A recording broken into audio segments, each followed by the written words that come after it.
Hello नमस्कार प्यारे साथियों, स्वागत है आप सभी का आपके प्यारा सा नया यूट्यूब चैनल साइंस संग्रह अनुसार पर। मैं आशा करता हूं कि आप सभी बच्चे बहुत अच्छे होंगे, स्वस्थ होंगे। सो प्लीज हंसते रहिए, मुस्कुराते रहिए, स्वस्थ रहिए और खूब मन लगा के पढ़ाई करते रहिए। प्यारे बच्चों, आज का सेशन बहुत शानदार है और आज के सेशन में हम लोग कंप्लीट क्लास 12th हिंदी दिगंत भाग 2 के काव्य खंड को लाइन बाय लाइन अर्थ समझेंगे, ताकि अगर आप अर्थ को समझ लेते हैं तो पूरे बोर्ड एग्जाम के अंदर से काव्यखंड के अंदर से एक भी सब्जेक्टिव, एक भी ऑब्जेक्टिव, एक भी व्याख्या, सप्रसंग व्याख्या कुछ भी छूटने वाला नहीं है। सो प्लीज आप सभी लोगों से अनुरोध होगा कि आज के इस सेशन को एंजॉय करिए हमारे साथ। हमारे साथ काफी बच्चे जुड़ चुके हैं और चैट सेक्शन पूरा कलरफुल हो चुका है। कॉन्ग्रेचुलेशन से सबसे पहले आप सभी मेरे साथियों को, बिहार के तमाम बच्चे, सभी लोग जिन्होंने इस परिवार को, जिनकी एक कोशिश थी कि एक बड़े परिवार को गिरा दिया जाए, लेकिन इन ऐसी परिस्थितियों में बहुत लोगों की कोशिश है कि फिर गिरे हुए को उठा दिया जाए। तो प्यारे बच्चों, आप लोगों ने बहुत साथ दिया है और आप साथ दे रहे हो, और ये हमारा उम्मीद है कि आपने इस परिवार को वापस फिर से बड़ा करके आप खुद को गौरवान्वित महसूस करोगे और हमें सपोर्ट करते रहोगे। All the best. और सबसे पहले आप सभी को बधाई, आप सभी तमाम साइंस संग्रह के बच्चों को बधाई कि आप सबका परिवार अभी कुछ देर पहले 50,000 सदस्यों का परिवार हो चुका है। और अब हमारे लिए हर एक छोटी अचीवमेंट हमारे लिए बड़ी अचीवमेंट है। पहले भी थी, अभी भी है, और हम इसे अपने फैमिली के साथ सेलिब्रेट करने में बहुत अपने आप को मतलब गर्व महसूस करेंगे। और मुझे बहुत बेहद खुशी होगी, हमें बहुत बेहद खुशी होगी कि आप सबके साथ हम मिलकर के इस उत्सव को सेलिब्रेट करेंगे। फिलहाल आप लोगों से एक अनुरोध होगा कि आप लोग सेशन को शेयर कर दीजिए, मैं भी शेयर कर देता हूं ताकि और भी बच्चे जुड़ जाएंगे, क्योंकि आप क्योंकि तमाम बच्चे जुड़ जाएंगे और हम लोग इस सेशन को और अच्छे से मजेदार तरीके से कर पाएंगे। आप लोगों का काफी डिमांड था कि सर इस सेशन को कंप्लीट करा दीजिए ताकि बहुत मजा आएगा। ये देखिए हम कर दिए, ये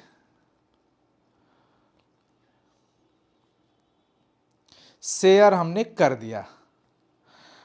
दिया बच्चों शेयर। अब आप भी एक जहां पे भी होंगे शेयर कर दीजिए ताकि और भी बच्चे जुड़ जाएंगे और हम लोग इसको सेलिब्रेट भी करेंगे सेशन के टाइम में। सेशन में ही करेंगे, पूरे टीम के साथ, आप सबके साथ सेलिब्रेट करेंगे। तो चलो बच्चों, स्टार्ट करते हैं आज के सेशन को। और हमारा पूरा फोकस होगा पूरा चैप्टर के ओवरव्यू पर, कि जो चैप्टर है आपके सामने लाइन रहेगा, पंक्ति रहेगा, और मैं उसका एक्सप्लेनेशन आपको देते चलूंगा। हर एक छोटी छोटी बातें आपको शेयर करूंगा पंक्ति के अंदर से, जो कि बोर्ड एग्जाम में या तो ऑब्जेक्टिव के फॉर्म में या फिर सब्जेक्टिव के फॉर्म में पूछा जाता है। Great, thank you so much बच्चों, लव यू। आप सबको बहुत सपोर्ट किया आपने, अभी और करना है। आपने 10 डेज टारगेट में 5 दिन के अंदर, 4 दिन के अंदर आपने 50K का टारगेट कंप्लीट किया है। नेक्स्ट टारगेट हमारा होगा, हम सबका होगा 100K तक पहुंचने का। और ये सफर हम अकेले नहीं तय कर सकते हैं, कभी भी नहीं कर सकते हैं, ये आप सबके साथ से हो सकता है। तो अपने परिवार को खूब आगे बढ़ाइए। स्टार्ट करते हैं बच्चों। सबसे पहले काव्यखंड के अंदर हमारे पास जो चैप्टर आता है वो आता है कड़बक चैप्टर मलिक मोहम्मद जायसी जी का। मलिक मोहम्मद जायसी जी काव्यखंड में एक अनोखे कवि हुआ करते थे, आज भी हैं। भले वो हैं नहीं हमारे बीच, लेकिन उनकी कृति, उनके कर्म, उनकी रचनाएं, उनके शब्द हमारे बीच आज भी व्याप्त है। वो यही चाहते भी थे कि हम रहे या ना रहे, लेकिन हमारे द्वारा रची गई काव्य कृतियां हमारा जरूर यहां पर रहे, ताकि लोग हमें 2 शब्दों में पढ़ पाए, शब्द पाए, पढ़ पाए, बोल पाए। एक नैन कवि मोहम्मद गुनी, सोई बिमोहा जेई कवि सुनी। बहुत प्यार से बच्चों एकदम आराम से फोन रख करके सुनते रहना है, एग्जाम टाइम है और संपूर्ण काव्यखंड आपका डिमांड था, मैं पूरा करूंगा। ठीक है बच्चों, all the best, love you love you love you love you. क्योंकि आपने देखा हम आपसे ही हिम्मत ये सीखे हैं कि लगातार परिश्रम करने से चीजें सफल होती है और सही होती है। तो कोई नहीं, तो हम भी लगातार कर रहे हैं मेहनत, आप भी करते रहिए। एक नैन कवि मोहम्मद गुनी, सोई बिमोहा जेई कवि सोनी, चांद जैसे जग विधि अवतारा, दीन कलंक किन्ह उजियारा।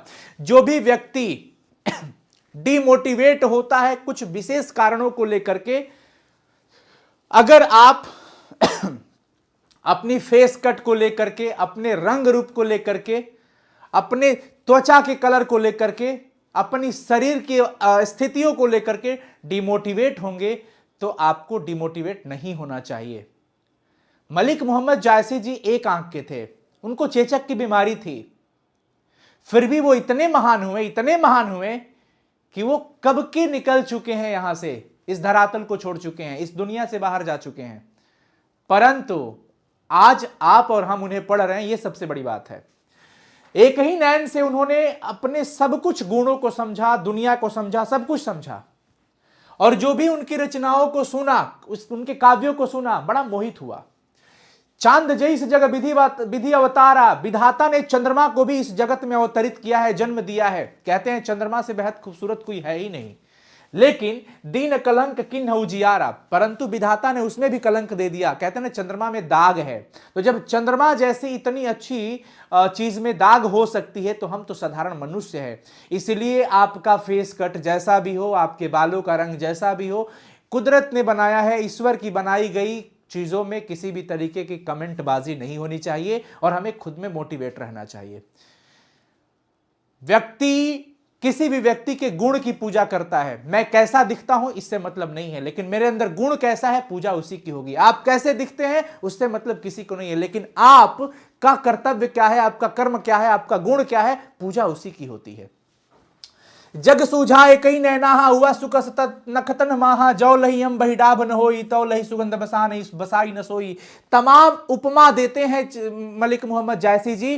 कहते हैं कि मैं जगत को, पूरे संसार को एक ही आंखों से, एक ही नैनों से समझने की कोशिश किया और समझा भी। हुआ सुख सतन नखतन माहा, अगर आप सारे नक्षत्रों में शुक्र तारा को देखिए, एक विशेष पहचान देता है अपना। जब तक आम में मजरी नहीं लगता है, डाब नहीं लगता है, तब तक आम में भी सुगंध नहीं आता है। यानी कि हर अच्छी चीज में दाग हो जाता है, हर अच्छी चीज में बच्चों दाग हो जाता है। अगर आप में भी कोई छोटी बहुत डिमेरिट होगी तो बिल्कुल परेशान मत होइएगा।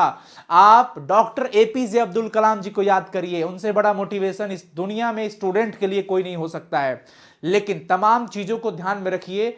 अगर आप बिना कुछ किए हुए अगर बाल को यहां से, जिसको तेरे नाम लोग कहते हैं, वो झाड़िए, हमारे घर में पेरेंट्स हमको मारने लगेंगे, पीटने लगेंगे, डांटने लगेंगे, लेकिन उनको नहीं। तो आप भी अगर बहुत चीज अचीव कर लेते हैं, अच्छे चीजों पे रहते हैं, उसके बावजूद अगर एक आध गलतियां होती है, तो फैमिली भी इस चीज को समझती है, दुनिया भी समझती है। तो प्यारे बच्चों, जौ लहियम बहिडाब न होई, आम में सुगंध तब आने वाला है जब तक कि उसमें दाग न लगे, मजरी ना लगे, यानी कि डाबचेप न लगे। कि न समुद्र पानी जो खारा, एक इतना बड़ा अथाह सागर समुद्र, तो अति भय वसूझा पारा, उसका पानी खारा है, समुद्र का पानी खारा है समुद्र, लेकिन फिर भी इतना असूझ है, इतना अपार है। यानी हर बड़ी से बड़ी चीजों में कुछ ना कुछ दाग हो ही जाता है, हर बड़ी से बड़ी चीजों में कुछ ना कुछ दाग हो जाता है। अगर मलिक मोहम्मद जायसी जी खुद को कहते हैं कि अगर मुझे चेचक हुआ है या मैं एक आंख का हूं, तो मैं अपने आप को डिमोटिवेट नहीं करना चाहूंगा, अगर मैं अपने शब्दों में आपको बताऊं तो। क्योंकि अरे ये दाग तो चंद्रमा में भी है, आम में भी दाग लग गया, समुद्र इतना पार है फिर भी पानी खारा हो गया। तमाम चीजें बता रहे हैं। जो सुमेरु त्रिशूल विनाशा, भा कंचन गिरिलाग आकाशा। अरे सुमेरु पर्वत को त्रिशूल मारे थे, वो त्रिशूल जब मारे कि ये नष्ट हो जाए, लेकिन नष्ट कहां हुआ, कृपा हुई ऐसी कि वो आकाश को छूने लगा सोने का हो करके, लेकिन त्रिशूल लगा। तो हर अच्छी चीजों में दाग हो जाती है। जो लही घरी कलंक ना परा, कांच होई नहीं कंचन करा। जब तक आप सोचिए ना, जब तक तपेगी नहीं चीजें, सोना तपाना पड़ता है, तब जाके चमक आती है। एक नैन जस दर्पण, औते हु निर्मल भाऊ, असब रूपवत गही मुख, जो वही कई चाऊ। एक अपने आंखों की तुलना वो दर्पण से करते हैं, अपने नैन की तुलना स्पेशली दर्पण से करते हैं। इसके पीछे का राज है कि दर्पण के सामने जब भी आप के सामने खड़ा होइएगा, आप वही पाइएगा जो आप हैं। एक चोर, बेईमान, पापी आदमी जब अपना चोरी करके, किसी को मर्डर करके, किसी को शोषित करके, किसी को गाली दे करके, रात को सोने से पहले अगर अपने आईना के सामने जाके खड़ा होता है ना, तो उसको वही दिखता है और जवाब मिलता है कि तुम चोर हो, तुम पापी हो, तुम बेईमान हो। वो ज्यादा देर तक आईना के सामने नहीं टिक पाता है। एक सच्चा व्यक्ति जो सेवा करता हो, सच के रास्ते पर चलता हो, अच्छा काम करता हो, समाज सेवा करता हो, गरीबों की मदद करता हो, बड़ों का आदर करता हो, बुजुर्गों की सेवा करता हो, वो अगर कर्म करने के बावजूद प्रतिदिन बेड पे जाने से पहले अगर आईना के सामने जाके खड़ा होता है तो वो वही पाता है, खुद को गौरवान्वित महसूस करता है कि आज हमने ये काम किया, इतने लोगों का सेवा किया, और वो मुस्कुराता है। तो दर्पण एक ऐसी चीज है जो हमेशा निर्मल होती है, वो वही बताएगी जो है, स्वच्छ है, पारदर्शी है, निर्मल है। मलिक मोहम्मद जायसी जी अपने नेत्र को भी बिल्कुल दर्पण से तुलना करके बताते हैं कि जिस प्रकार से दर्पण निर्मल होता है उसी प्रकार से हमारा नयन भी निर्मल है। अब जिस प्रकार से रूपवान लोग बार बार बड़े चाव से दर्पण के सामने जाते हैं, उसी प्रकार से वो अपने नयन की बात बताते हैं। किसकी बात बताते हैं बच्चों? नयन की बात बताते हैं। कड़बक 2 में आइए, कड़बक 2 में कहते हैं कि मोहम्मद यही कभी जोरी सुनावा सुना जो प्रेम पीर गा पावा। कहते हैं मलिक मोहम्मद जायसी जी की मैं यह कविता जो है, काव्य है, मैं एक एक शब्दों को जोड़ के आपको सुना रहा हूं, लेकिन जो भी सुना वो प्रेम के पीर का दर्द महसूस कर पाया है कि प्रेम में क्या पीड़ा होती है, क्या प्रेम में एहसास होता है, क्या प्रेम में दर्द होता है। यानी कि प्रेम का पीर कवि किसको कहा जाता है? एक ऑब्जेक्टिव सवाल आपके सामने गिर पड़ेगा बोर्ड एग्जाम में, तो आप कहिएगा कि मलिक मोहम्मद जायसी जी को। आप सभी बच्चे एक बार चैट सेक्शन में लिख दीजिएगा किसको कहा जाता है? मलिक मोहम्मद जायसी जी को प्रेम का पीर कवि कहा जाता है। कहते हैं वो कि जोर इलाई रकत के ले गाढ़ी प्रीति नैनन जल भेई। मैं इस काव्य को रकत की लेई से जोड़ करके लिखा हूं। जिस प्रकार से एक एक ईंट को जोड़ा जाता है, जिस प्रकार से एक एक ईंट को जोड़ा जाता है ताकि इमारत खड़ी हो जाए, और जोड़ने के लिए बालू, सीमेंट, गिट्टी, जो भी है मसाले जिसको कहा जाता है, वो मिलाया जाता है, उसी प्रकार से मैं रक्त की लेई बनाता हूं। लेई का काम होता है शब्दों को जोड़ने का, किसी चीज का जोड़ने का काम होता है। यहां पर रकत की लेई लगा करके मैंने एक एक शब्दों को जोड़ा है।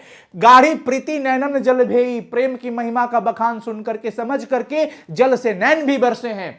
अब सुनिए, ओ मन जानी कविता सकीन्हा, मकु यह रहे जगत मह चीन्हा। मेरे मन में बस यही उम्मीद है, यही आस है, और मैं चाहता हूं कि मेरी कृति से मेरी पहचान हो, मैं रहूं या ना रहूं, लेकिन इस जगत में मेरा चिन्ह रहे, प्रतीक रहे, मेरा नाम हो, जो भी हो। कहां सो रतन सेनी यस राजा, मैं बता दूं पद्मावत से ये लिया गया है। कहां से लिया गया है बच्चों? पद्मावत से लिया गया है। और कहते हैं कि कहां सो रतन सेनी यस राजा, कहां सुवासी बुद्धि उपराजा, कहां अलाउद्दीन सुल्तानु, कहां राघव जय किन्न बखानु। कहते हैं कि अरे पद्मावत के वो कहां रहे, वो राजा रतन सेन भी नहीं रहे, वो भी चल बसे। वो सूगा तोता कहां रहा जो बड़ा बुद्धिमान था, वो भी नहीं रह पाया। वो अलाउद्दीन सुल्तान भी कहां रहे, वो भी नहीं रहे। और कहां रहा वो राघव, वो भी नहीं रहा है। कहा राघव जी किन्न बखानू, कहां रहा वो जिसकी मैं बखान करूं या वो बखान करे। कहा स्वरूप पद्मावती रानी, कोई न रहा जग रही कहानी। वो रूपवान स्वरूप जो है, बड़ी सुंदर स्त्री कन्या पद्मावती रानी, वो भी तो नहीं रही। इन्हीं को लेकर के तो पूरा विवाद था, वो भी नहीं रही। कोई न रहा जग रही कहानी, कोई जगत में नहीं रहा लेकिन कहानी जगत में रह जाती है। इस प्रकार से प्यारे बच्चों, जीवन में कुछ भी बनो या ना बनो, पर अच्छा इंसान जरूर बनना चाहिए, अच्छा कर्म जरूर करना चाहिए। धनी सु पुरखु जस कीरति जासु, फूल मरे पे मरे न बासु। कृति जो होती है, धनी सु पुरुष जस कीर्ति जासु, धन्य है वो पुरुष जिसकी कृति विद्यमान होती है, कृति से लोग जानते हैं उनको। फूल मरे पे मरे न बासु, पुष्प भले ही मृत हो जाता है परंतु उसकी कृति खत्म नहीं हो सकती, उसका सुगंध खत्म नहीं हो सकता। प्यारे बच्चों, आत्मा भले शरीर का साथ छोड़ चली जाती है, किसी के जाने के बाद भी यहाँ धरती पे लोग उनको याद करते हैं, सम्मान करते हैं, आंखों से नम आंखों से आंसू बहाते हैं, याद भी करते हैं, उनको सम्मान करते हैं। तो उसके पीछे का सबसे बड़ा जो कारण होता है वो होता है उनका कर्म, वो होता है उनकी कृति। केई न जगत जस बेचा, केई न लीन जस मोल, जो यह पढ़े कहानी हम सवरई दुई बोल। जगत में यश को बेचा नहीं जा सकता है, ना ही यश का कोई मोल लगा सकता है, खरीद सकता है, कुछ भी नहीं। जो यह पढ़े कहानी, मैं इस काव्य की रचना करता हूं, पद्मावत की रचना किया हूं, कारण बस यही है कि मैं रहूं या ना रहूं, लेकिन जो भी इसे पढ़ेगा हमें 2 शब्दों में बोल पाएगा, याद कर पाएगा, यही हमारे लिए सबसे बड़ी बात है। ये बच्चों पहला चैप्टर समाप्त हो जाता है। जब हम प्रवेश करते हैं दूसरा चैप्टर के अंदर, जिसका नाम होता है सूरदास जी का पद। सूरदास जी कृष्ण भक्ति के बड़े शानदार कवि रहे हैं और देखिए आंख ना होते हुए भी, इनका नाम ही था सूरदास, नेत्रहीन होते हुए भी दिव्य दृष्टि इतनी थी कि वो ईश्वर की महिमा का गुणगान करते हैं, रचना प्रकाशी अपने जीवों से प्रकाशित भी करते हैं। आइए पढ़ते हैं, कहते हैं कि जागिए ब्रजराज कुंवर कोमल कुसुम फुले, अकुमुद वृंद संकुचित भय भृंग लता भूले, तम चर खगरोर सुनहु बोलत बनराई, आरामभति गोखरी कनी में बछरा हित धाई। जागिए हे ब्रजराज कुंवर, माता यशोदा अपने लाल जी को ब्रजराज कुंवर कह के संबोधित करती है और सुबह होने का प्रमाण दे रही है कि अब तो उठ जाइए, कुसुम के कमल कुसुम फूले, कमल के फूल जो है वो खिल चुके हैं, अब लता पर भंवरे भी मंडराने लगे हैं। तमचर खगरोर सुनहु, ये देखिए पक्षियां जो है, मुर्गे जो है वो क्या कर रहे हैं, आवाज दे रहे हैं। बोलत बनराई, पेड़ की टहनियों पर सभी पंक्षियां चहचहा रही है, आवाज सुनाई दे रहा है। गाय भी चिल्ला रही है, आवाज दे रही है अपने बछड़ों के साथ वहां जाने के लिए जहां पर उनको भोजन मिलता है। विधु मलिन रवि प्रकाश, अगावत नर नारी, सूर श्याम प्रात उठो अंबुज करधारी। मतलब यह है कि विधु मलिन, विधु का मतलब चंद्रमा होता है, चंद्रमा मलिन हो गया, चांदनी रात खत्म हो गई, रवि प्रकाश सूर्य का प्रकाश आ गया है। उठो हे ब्रजराज कुंवर जी, सुबह हो चुका है, अब तो कब तक सोइएगा, जग जाइए, उठ जाइए। ये देखिए पक्षी चहचहाने लगे हैं, गाय आवाज दे रही है बछड़ा सहित वहां जाने के लिए। उसके बाद मुर्गे बोलने लगे हैं, उसके बाद कहते हैं कि अब तो चंद्रमा भी मलिन हो गया, सूर्य उदय हो चुका है, उठिए। नर नारी गा रहे हैं क्या, सूर श्याम प्रात उठो, हे श्याम जी सूर श्याम प्रात उठो, अंबुज करधारी। अंबुज करधारी, करधारी उन्हीं को संकेत करता है, उन्हीं की ओर जाता है, सुबह होने का प्रमाण। दूसरा पद में इनको कहा जाता है कि नंद जी अपने गोद में बिठाए हुए हैं, बैठा करके खाना खिला रहे हैं, क्या, अजेवत श्याम नंद की कन्या। कन्या का अर्थ हो जाता है गोद, नंद जी के गोद में श्याम जी बैठे हुए हैं, जेवत मतलब भोजन कर रहे हैं। जेवत श्याम नंद की कन्या, कन्हैया जी नंद जी के गोद में बैठ करके भोजन कर रहे हैं। कछु खात कछु धरनी गिरावत, छवि निरखती नंद रनिया, अबरी बरा बेसन बहुभातिनी, व्यंजन विविध अंगनिया।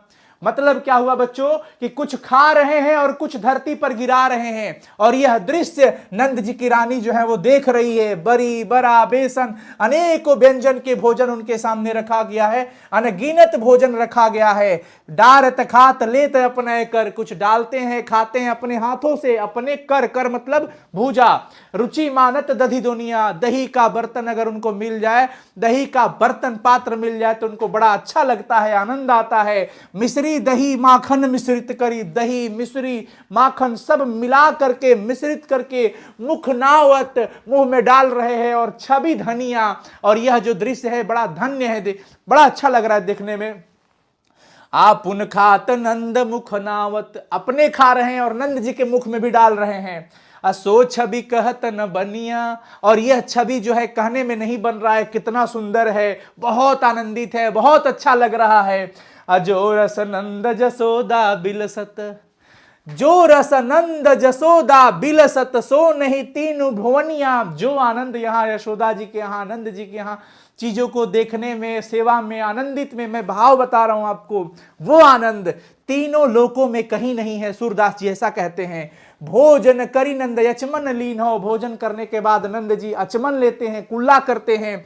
मांगत सूर जुठनिया, सूरदास जी जूठन मांगते हैं कि जिस पात्र में कन्हैया जी खाए हैं, नंद जी भोजन किए हैं, कुछ भी जो भी हो वो हमें जूठन मिल जाए, कृष्ण की भक्ति अगर हमें प्राप्त हो जाए, इससे बेहद बड़ा कुछ भी नहीं हो सकता। मैं उम्मीद करता हूं बच्चों कि आप सब लोग को ये चीजें समझ में आई होंगी।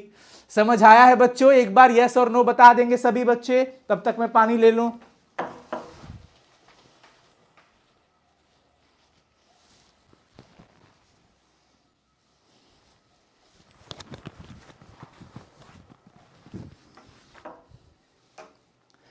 यस, वेरी गुड, बहुत सुंदर बच्चों, बहुत सुंदर।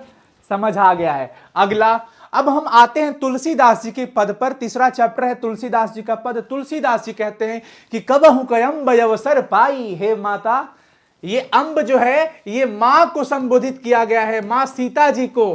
तुलसीदास जी कहते हैं कबहु कयंब अवसर पाई, हे माता, कभी भी अवसर पा करके, जब भी अच्छा अवसर मिले, मेरी ओ सुधिदाई भी कछु कारुण कथा चलाई, मेरी इस दिनहीन दशा के बारे में, मेरी स्थिति के बारे में कुछ प्रसंग के माध्यम से, कथा के माध्यम से प्रभु श्री राम जी तक पहुंचा दीजिएगा। दिन सब अंगहीन छिन मलिन अघि अघाई, अरे मेरे दिन दशा बड़े खराब हो गए हैं माता, मेरे अंग काम नहीं कर रहे हैं माता, मैं बड़ा पापी हूं माता, मेरा औकात क्या है, मेरी हिम्मत क्या है, कुछ भी नहीं, मैं इस जीवन रूपी भवसागर को पार करना चाहता हूं। मेरी इस दीनहीन दशा के बारे में, मैं पापी हूं, मेरे अंग काम नहीं कर रहे हैं, इन सब चीज के बारे में माता कभी भी अवसर मिले तो एक अच्छे प्रसंग के माध्यम से, अच्छे अवसर पा करके प्रभु श्री राम जी तक पहुंचा दीजिएगा। वो एकलौते हैं, वो एकमात्र हैं जो हमारी इस स्थिति को सही कर सकते हैं और मैं इस जीवन रूपी भवसागर को पार कर सकता हूं। नाम लय भरे उधर एक प्रभु दासी दास कहाई, अब बुझी है सो है कौन कही बिनाम दशा जनाई। अगर नाम लेकर मैं उनका पेट भरता हूं माता, हे माता जी, मैं प्रभु श्री रामचंद्र जी का नाम लेकर के अपना उदर भरता हूं, पेट भरता हूं। प्रभु दासी दास कहाई, मैं तो प्रभु के दासी का दास हूं, मैं तो प्रभु के दासी का सेवक हूं। अरे उनसे तो भी हमारा रिश्ता है। तो तुलसीदास जी स्वयं को प्रभु श्री रामचंद्र जी की दासी माता सीता का दास बताते हैं। और पूछिए सो है कौन, अगर पूछेंगे कि हे सीते किसकी बात कर रही हो, तो कहीं भी नाम दशा जनाई, तो मेरी नाम बता करके, मेरी दशा बता करके सब बात बता देना माता उनको। सुनित राम कृपालु के मेरी बिगड़ी ओ बन जाई। अब प्रभु श्री रामचंद्र जी जैसे ही इनके कानों में ये बात जाएगा तो मेरे बिगड़े हुए सारे काम बन जाएंगे, मेरे बिगड़े हुए सारे काम बन जाएंगे। जान की जग जननी जन की किए बचन सहाई, अतरे तुलसीदास भवतवनाथ गुण गन गाई। हे माता, तुम तो जगत जननी हो, तुम न सिर्फ मेरी मां हो मां सीते, तुम तो पूरे संसार के लोगों की मां हो, तुम तो जगत जननी जगदम्बे मां हो। आपसे अगर मैं कहता हूं तो आप मेरी वचन को जरूर सहाय करना, प्रभु श्री रामचंद्र जी तक पहुंचा देना।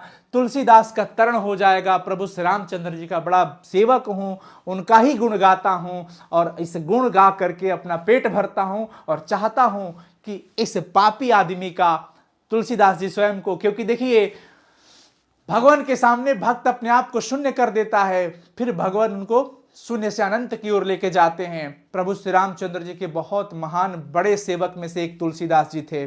तुलसीदास जी चाहते तो सीधे प्रभु श्री रामचंद्र जी से भी अपनी स्थिति के बारे में कह सकते थे, लेकिन नहीं कह सकते हैं, क्योंकि इनको पता है कि मैं मां से कहूंगा। दुनिया में इकलौती एक मां होती है जिसके सामने जा करके आप कुछ भी मांग दो वो नकारती नहीं है, अपने कष्ट सहलाएगी, अपने जीवन में किसी भी तरीके के बड़े संकटों को पार कर जाएगी, पर अपने बच्चों के लिए, अपने संतान के लिए कभी गलत स्टेप नहीं ले पाती है।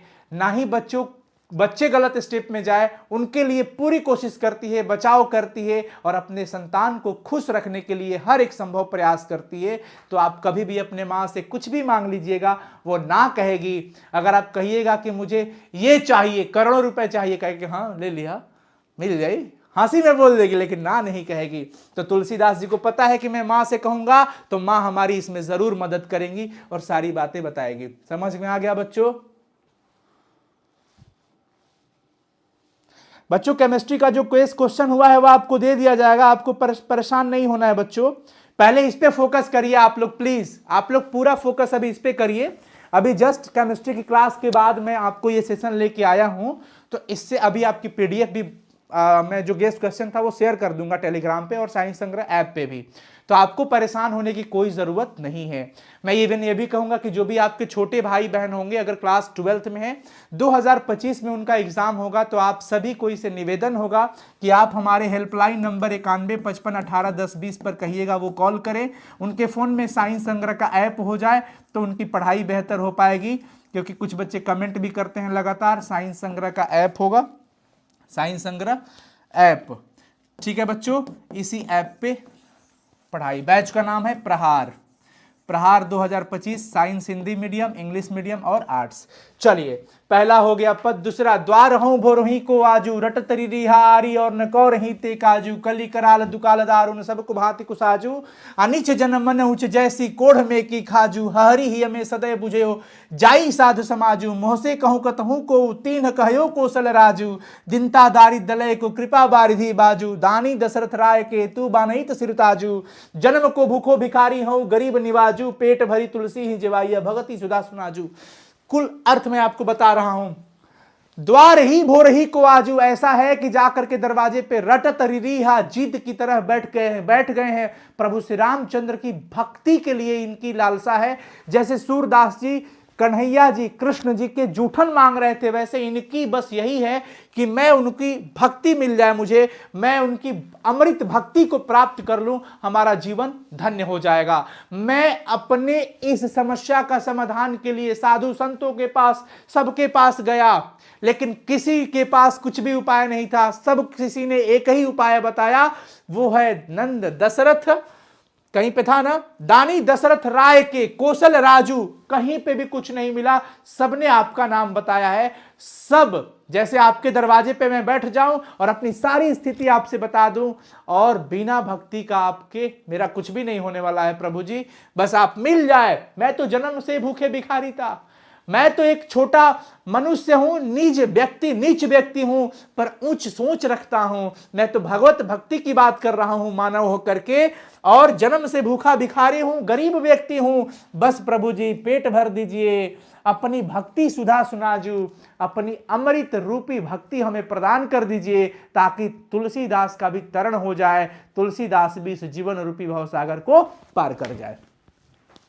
नेक्स्ट बच्चों, अगला हमारे पास आ जाता है चैप्टर 56 चैप्टर समझ लीजिए आप सब लोग, कबीर जी का। 56 में हमारे पास नाभादास जी इसके रचनाकार है। नाभादास जी जो दो कवि जो हैं उनके बारे में बता रहे हैं और कह रहे हैं कबीर जी के कुछ विचार है कि भगति विमुख जे धर्म सो, असब अधर्म करी गाए, योग यज्ञ व्रत दान भजन, अबेनु त्युक्ष दिखाए, अहिंदु तुर्क प्रमाण रमैनी सब दी साखी, अपक्षपात नहीं बचन, सब ही के हित की भासी।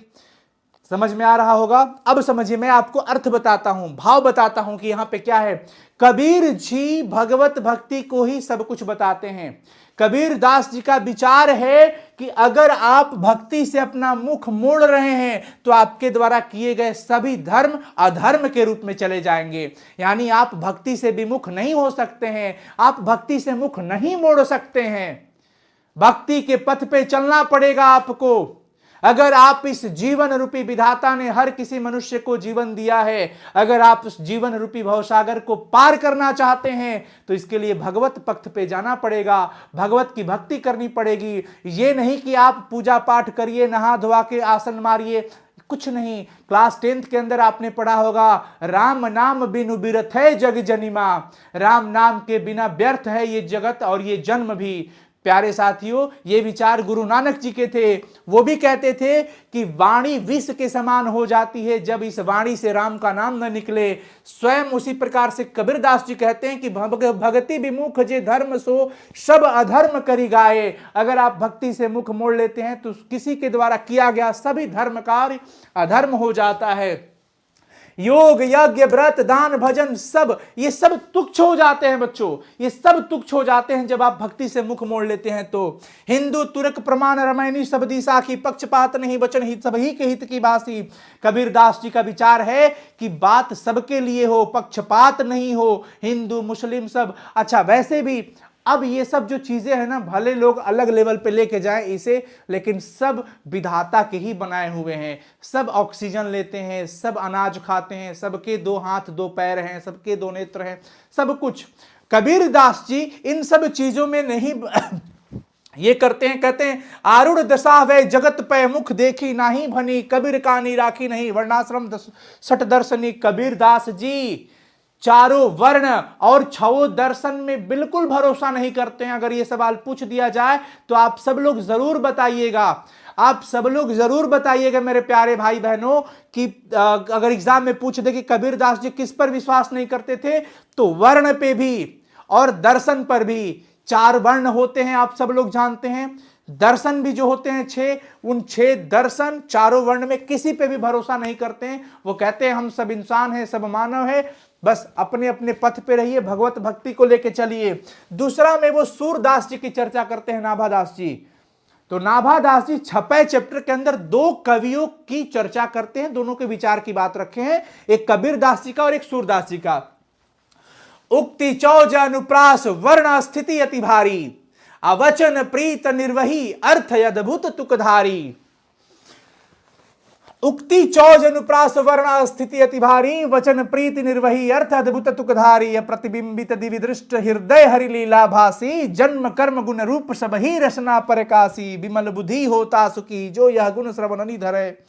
पढ़िए, कहते हैं सूरदास जी के बारे में कि सूरदास जी की जो रचना होती है, जो काव्य होती है, वो इतने शानदार होती है, इस तरीके से उसको सजाए हुए रहते हैं कि उनके हर एक पंक्ति में अलंकार अच्छा दिखेगा, तुक अच्छा दिखेगा, जब भी पढ़ा जाए तो लयबद्ध दिखेगा, बहुत सुंदर लगती है उनकी रचना। वचन प्रीति निर्वही, बड़े प्रेम के वचन का निर्वाह भी करते हैं और अर्थ को भी पूरा निर्वहन करते हैं। तुकधारी भी होती है उनकी रचनाएं, तुक की तरह होती है।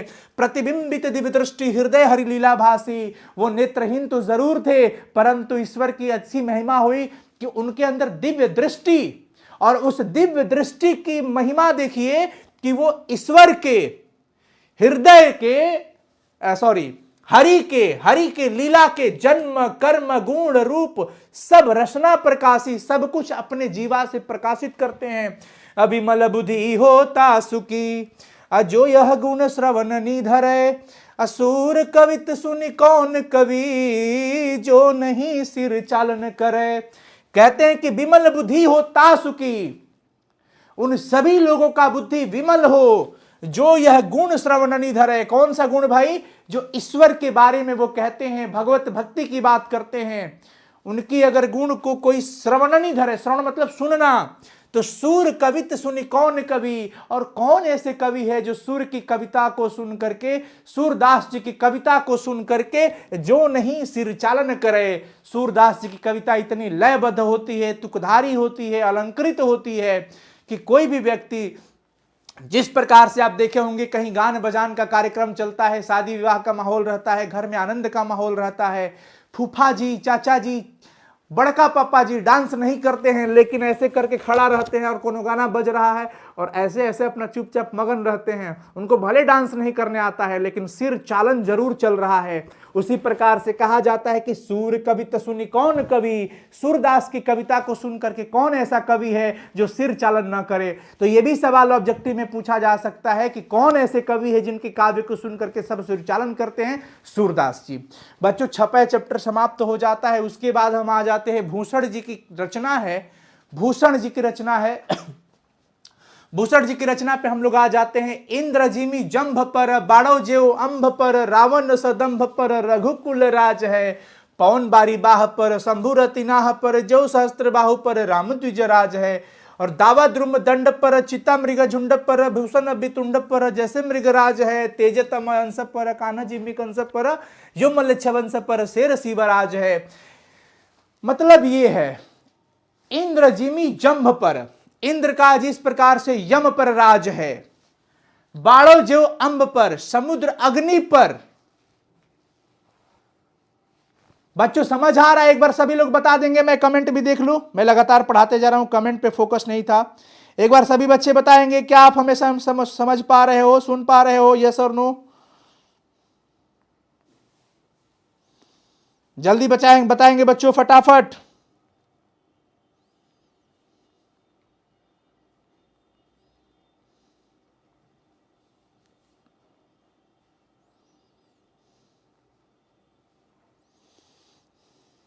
जल्दी बच्चों।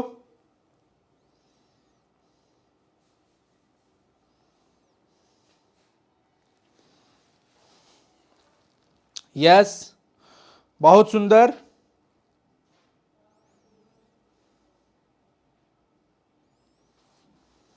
बहुत सुंदर, मजा आ गया, बहुत बढ़िया बच्चों, अंत तक रहना है, बहुत मजा आने वाला है, परेशान नहीं होना है।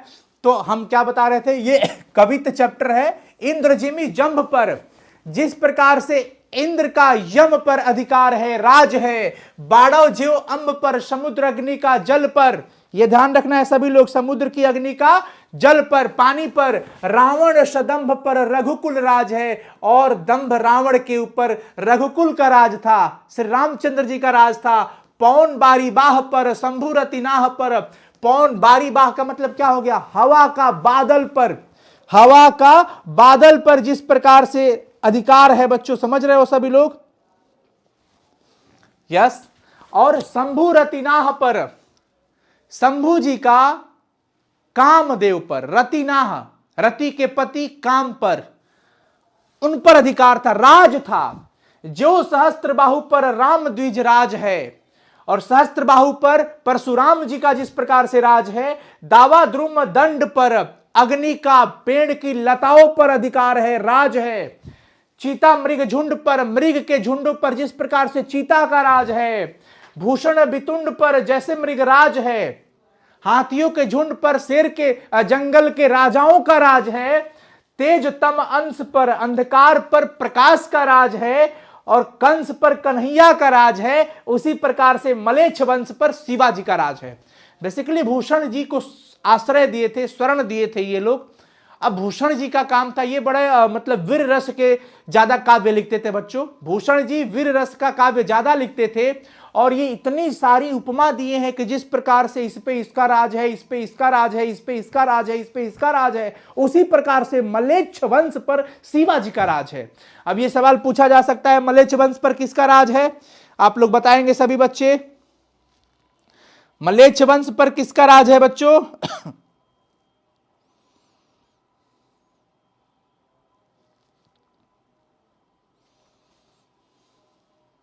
Very good.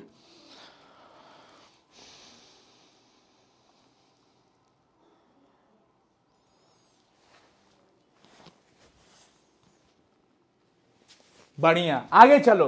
दूसरा, निकसत म्यान ते मयूखे प्रलय भानु कैसी फारे तम तुम से गयंदन के जाल को, लागती लपकी कंठ बैरी न के नागिनी से रुद्र ही रिझावे दे दे मुंडन की माल को। लाल छितिपाल छत्रसाल महाबाहुबली कहाँ लो बखान करूं तेरी करवाल को, प्रतिभट कटक कटीले के ते काटी काटी कली का सिकिले की कलेऊ देती काल को।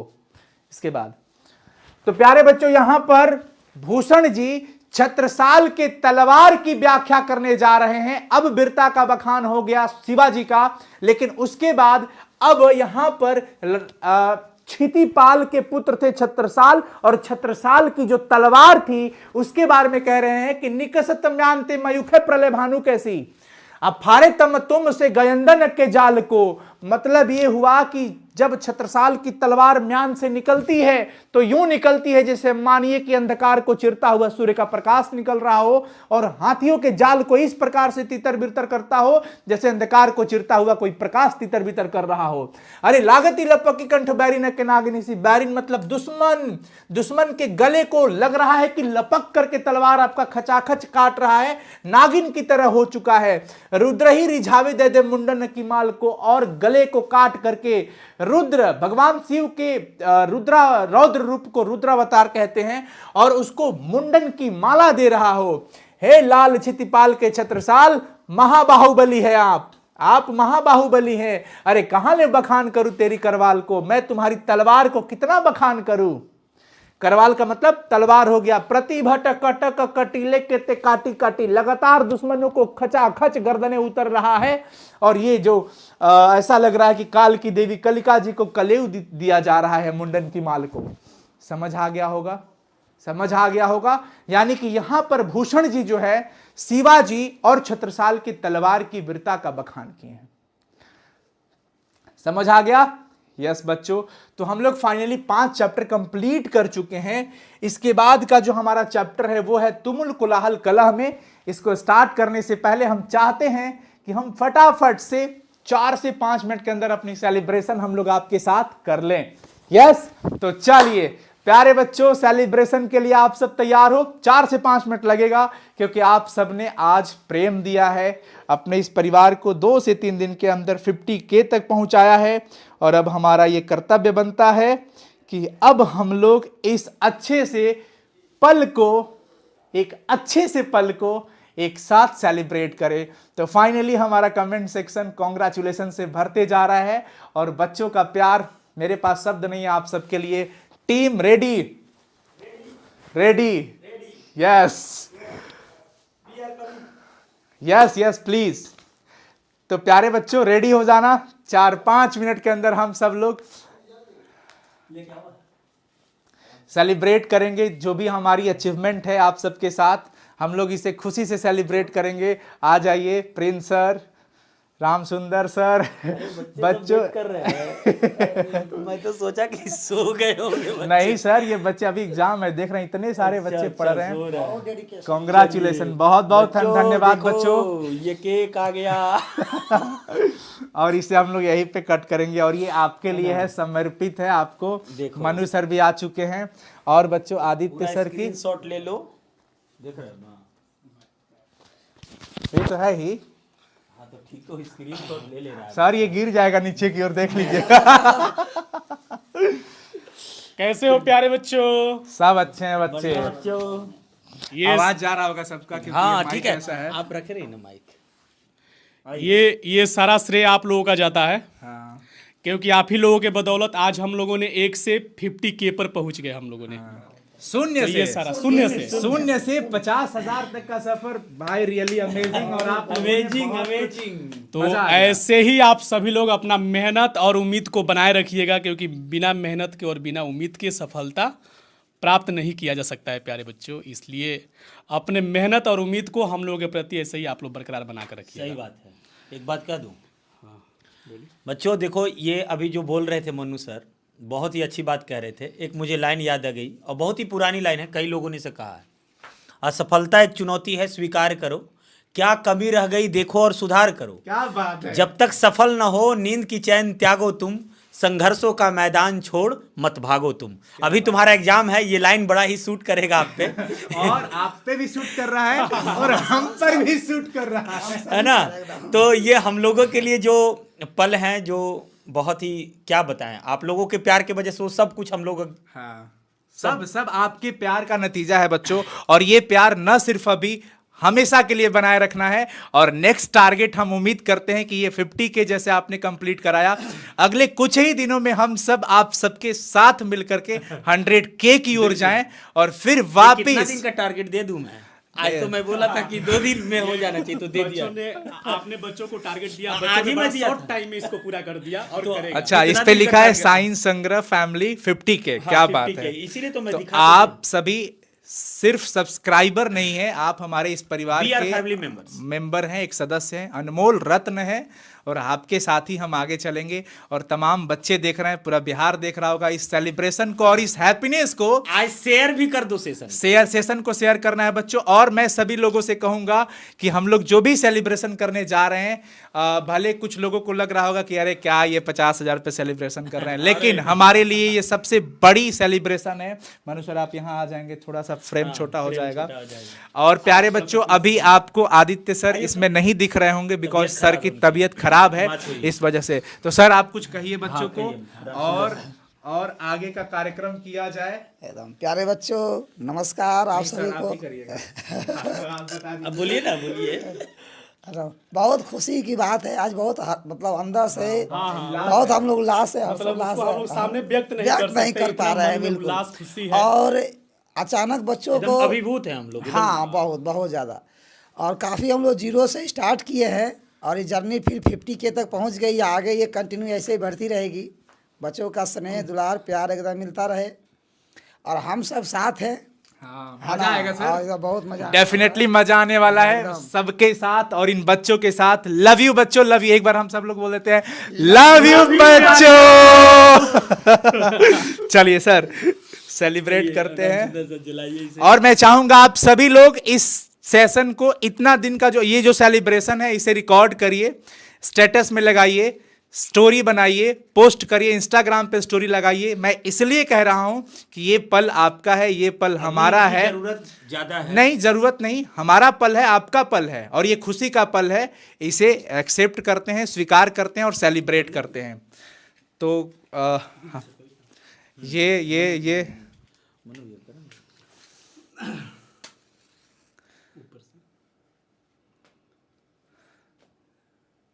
ओए क्या बात है, बहुत जोर सुंदर, से एकदम आना चाहिए कमेंट्स में हैंड क्लैप। बहुत बढ़िया जी। बस यही है। Clapping your hands.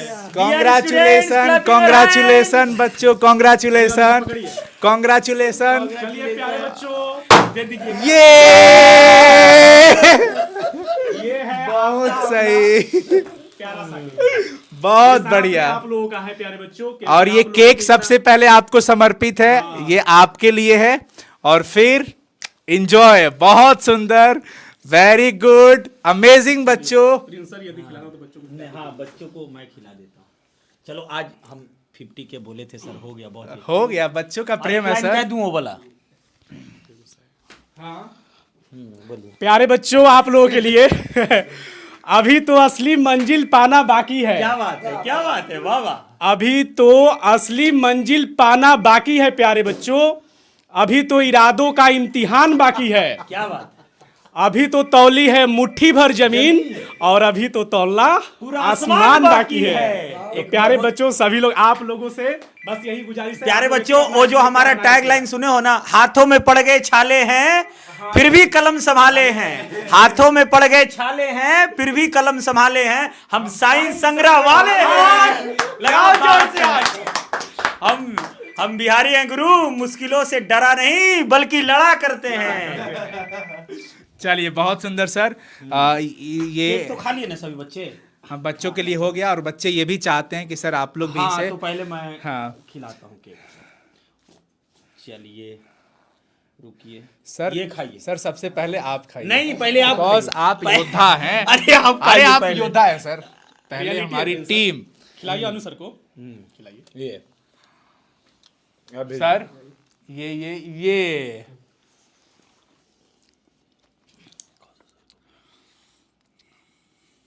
हाँ। और प्यारे बच्चों, आप लोगों को जो समय समय पे क्लासेस जाती है, सारी चीजें ऑन टाइम हो पाता है। अब पीपीटी और कंटेंट जितना भी मिलता है बनाने का काम हमारे भाई कौशल सर करते हैं। बुलाइए उनको, आइए कम है। हमारे कौशल भाई जी को बुलाया जाए।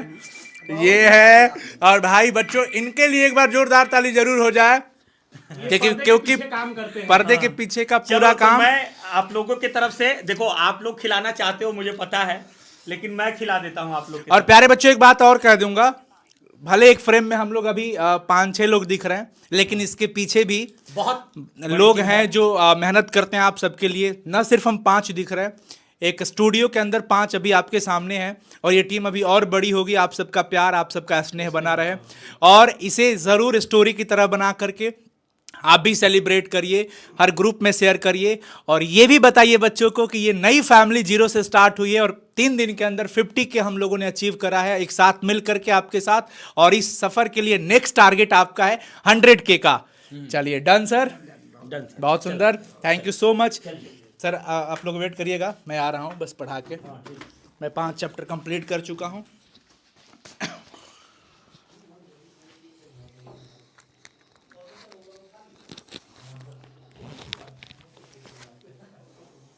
चलो, कैसा लगा बच्चों? थैंक यू, बहुत सुंदर, बहुत सुंदर। चलिए, अब जो है हम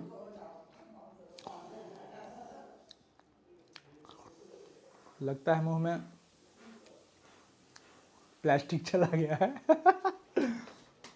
हाँ, चलिए बच्चों,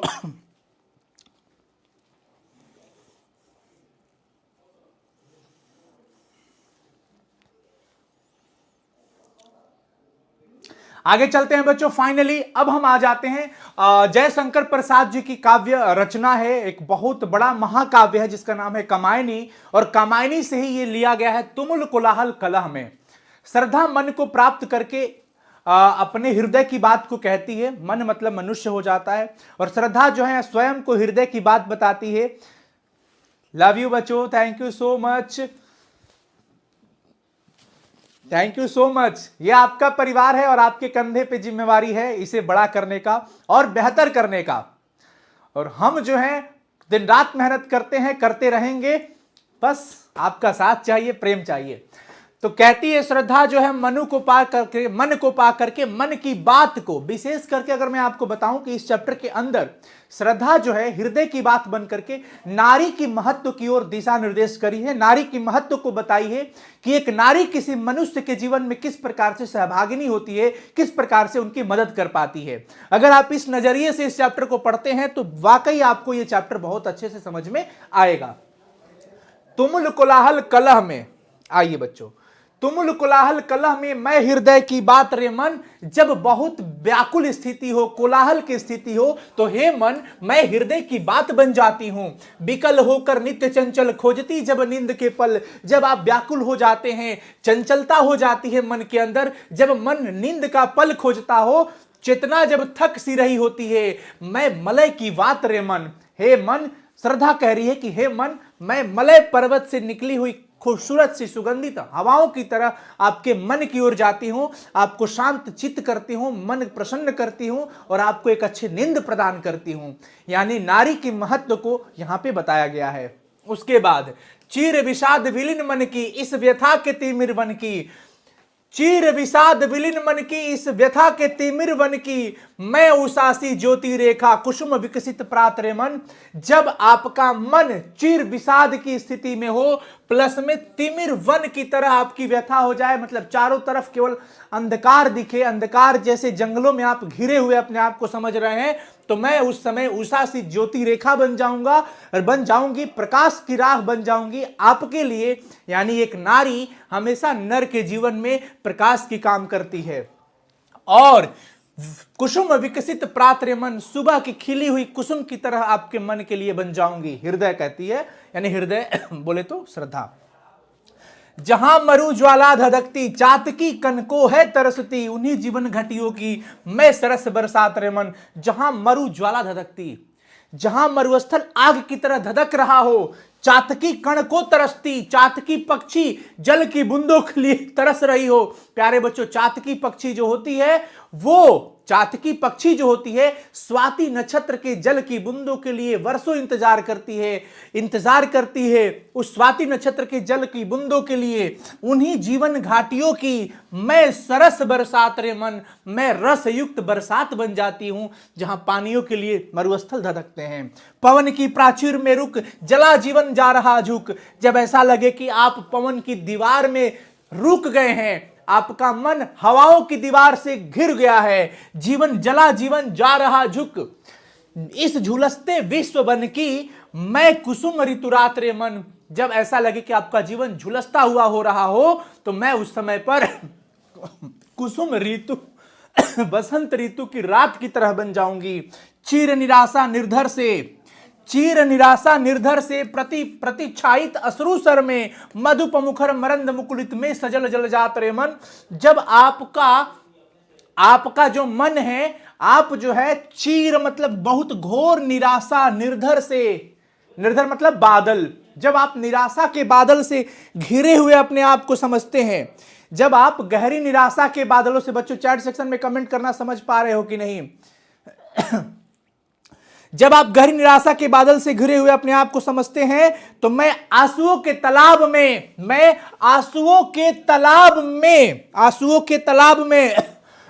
बता दो सब लोग, समझ आ गया? हाँ, मैं आंसुओं के तालाब में उस खिली हुई कमल के फूल की समान हो जाती हूं, जिस पर भंवरे मंडराते हैं, जिस पे भंवरे गूंजते रहते हैं, उस कमल के समान हो जाती हूं। बता दो सभी बच्चे, yes yes yes yes sir आज गाना गा दीजिए एक बहुत सुंदर। हमारे जीवन में माँ बाप का बड़ा महत्व होता है, सबसे बड़ा महत्व। उसके बाद साथी का महत्व होता है, बच्चों का महत्व होता है, जिसके लिए आप काम करते हैं उसके लिए महत्व होता है। वेरी नाइस बच्चों, बहुत सुंदर जी। आगे चलिए, अगला समझ आ गया था आप लोगों को। अब आ जाइए, माँ की बात आ गई, यहां पर बातें जो आने लगी है। अब आ गया पुत्र वियोग। एक ऐसा चैप्टर, खुद को थाम लीजिएगा, बड़ा शानदार है और आप लोग इस संख्या को बरकरार रखिएगा जिस संख्या में आप सभी अभी देख रहे हैं। ये बहुत अच्छा चैप्टर होने वाला है और पूरा का सेशन आपको अच्छा होने वाला है। पुत्र वियोग। सुभद्रा कुमारी चौहान कवयित्री, बाद में पहले एक मां बनती हैं। सुभद्रा कुमारी चौहान कवयित्री, बाद में पहले एक मां बनती हैं, फिर भावनाओं को संजो करके फिर कलम से उतार देती है शब्दों में, पेज पर, पृष्ठ पर। सूर्यकांत त्रिपाठी निराला जी अपनी पुत्री सरोज के वियोग में एक चैप्टर लिख दिए थे, सरोज स्मृति। उनकी याद में, उनकी बेटी थी, 18 वर्ष की उम्र में शायद उनकी देहांत हो गया था, निधन हो गया था, तो सूर्यकांत त्रिपाठी निराला जी ने सरोज स्मृति की रचना की। सुभद्रा कुमारी चौहान के पुत्र का असामयिक निधन हो जाता है और एक मां अपने बेटे के लिए पल पल बिलखती है, तड़पती है, रोती है। अब इनके दुख के सामने हमारे 1 मिलियन चैनल डिलीट होने का क्या ही दुख रहा। हम तो वापिस से खड़ा कर सकते हैं, लेकिन इनका खोया हुआ खिलौना कभी दुनिया में वापस नहीं आ सकता। तो यहां से हमें मोटिवेशन मिला है और आपने मोटिवेट किया है, तो हम वापिस फिर से चीजों को स्टार्ट किए हैं बच्चों। यहां पर कहती है एक मां कि आज दिशाएं भी हंसती हैं, है उल्लास विश्व पर छाया, मेरा खोया हुआ खिलौना अब तक मेरे पास न आया। एक मां कहती है कि चारों तरफ दिशाएं हंसती है, चारों तरफ खुशी का माहौल है, उत्सव का माहौल बना हुआ है उल्लास विश्व पर छाया, पूरे विश्व में खुशियां मनाई जा रही है, लेकिन मेरा खोया हुआ मेरा खिलौना। एक मां के लिए खिलौना उसका संतान होता है, उसके बच्चे होते हैं। मेरा खोया हुआ खिलौना अब तक मेरे पास न आया। एक मां शायद उम्मीद लगा करके बैठी है कि मेरा बेटा खो गया है तो मेरे पास वापस फिर आने वाला है, लेकिन यह बहुत बड़ी सच्चाई है, अटल सत्य है कि मृत्यु अटल सत्य है और मृत्यु के बाद कोई वापस नहीं आ सकता। लेकिन मां के लिए यह समझना बहुत कठिन है। शीत न लग जाए इस भय से, नहीं गोद से जिसे उतारा, छोड़ काम दौड़ कर आई, मां कहकर जिस समय पुकारा। अरे मेरे बच्चे को ठंड न लग जाए इस डर से मैं उसे गोद से नहीं उतार पाती थी, हर वक्त अपने गोद में लेकर के रखती थी। अरे अपने सारे काम काज छोड़ करके दौड़ जाती थी जब बेटा मेरा मुझे मां कह करके पुकारता था। थपकी दे दे जिसे सुलाया, जिसके लिए लोरिया गाई, जिसके मुख पर जरा मलिनता, देख आंख में रात बिताई। थपकी दे दे जिसे सुलाया, रातों की अपने खुद स्वयं जुग जाती थी, अपने बच्चे को थपकी देकर के सुलाती थी, उनके लिए लोरिया गाती थी बच्चे के लिए अपने। अरे जिसके मुख पर जरा मलिनता, देख आंख में रात बिताई। मैं अपने बच्चे के आंख में जब भी देखती थी, मैं अपने बच्चे के आंख में जब भी देखती थी मलिनता, उसके चेहरे उदास हो जाते थे। आपके चेहरे उदास हो जाए तो मां बिना आपसे पूछे कह देती है, का बात बबुआ, कोनो बात भइल बा का? और ये शक्ति सिर्फ मां के पास है कि बिना बताए प्रायः सब कुछ समझ जाती है कि आप शायद अच्छे परिस्थिति में है या नहीं, आपकी तबीयत अच्छी है या नहीं, या आप अपने आप को कैसे महसूस कर रहे हैं। बिना बताए अगर कोई समझने वाली हो तो पहले वो स्त्री में मां आती है। नेक्स्ट, जिसके लिए भूले अपनापन, पत्थर को भी देव बनाया, कहीं नारियल दूध बतासे, कहीं चढ़ाकर शीश नवाया। मैं अपने को भूल गई थी, अपनों को भूल गई थी, स्वयं को भूल गई थी, और पत्थर को भी देव बनाकर पूजती रही। पत्थर को भी हमने देव बनाकर पूजा किया, कहीं नारियल दूध बतासे, कहीं चढ़ाकर शीश नवाया। यहां विश्वास की बातें हैं।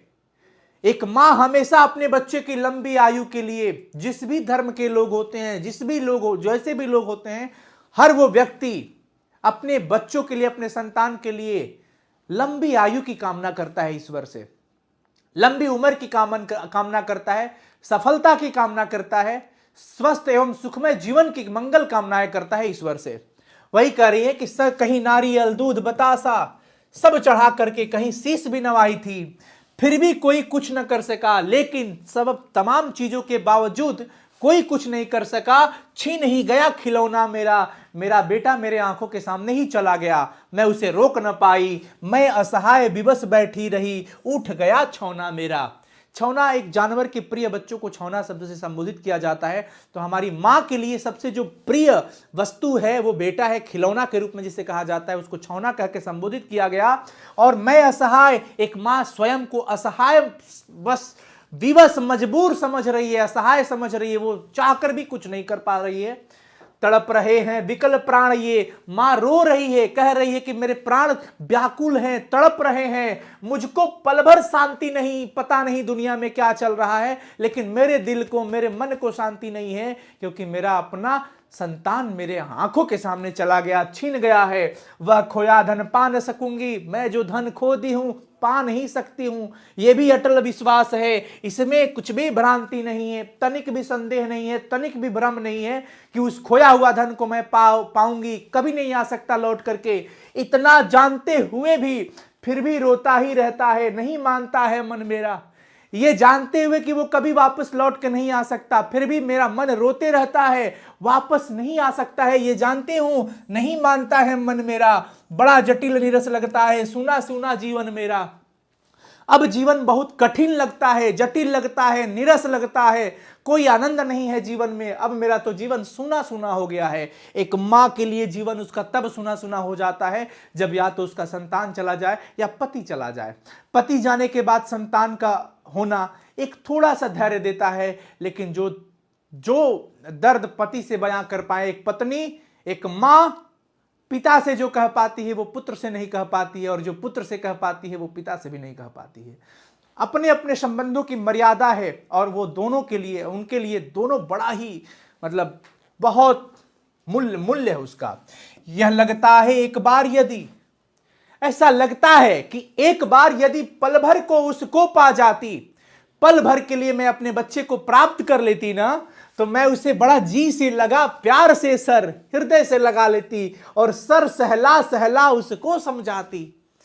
पल भर को मैं अगर उसे पा जाती, पल भर के लिए मेरे पास अगर वो आ जाता, तो मेरे भैया मेरे बेटे अब मां को यूं छोड़ न जाना, मेरे भैया मेरे बेटे मां को यूं छोड़ न जाना, बड़ा कठिन है बेटा खोकर मां को अपना मन समझाना।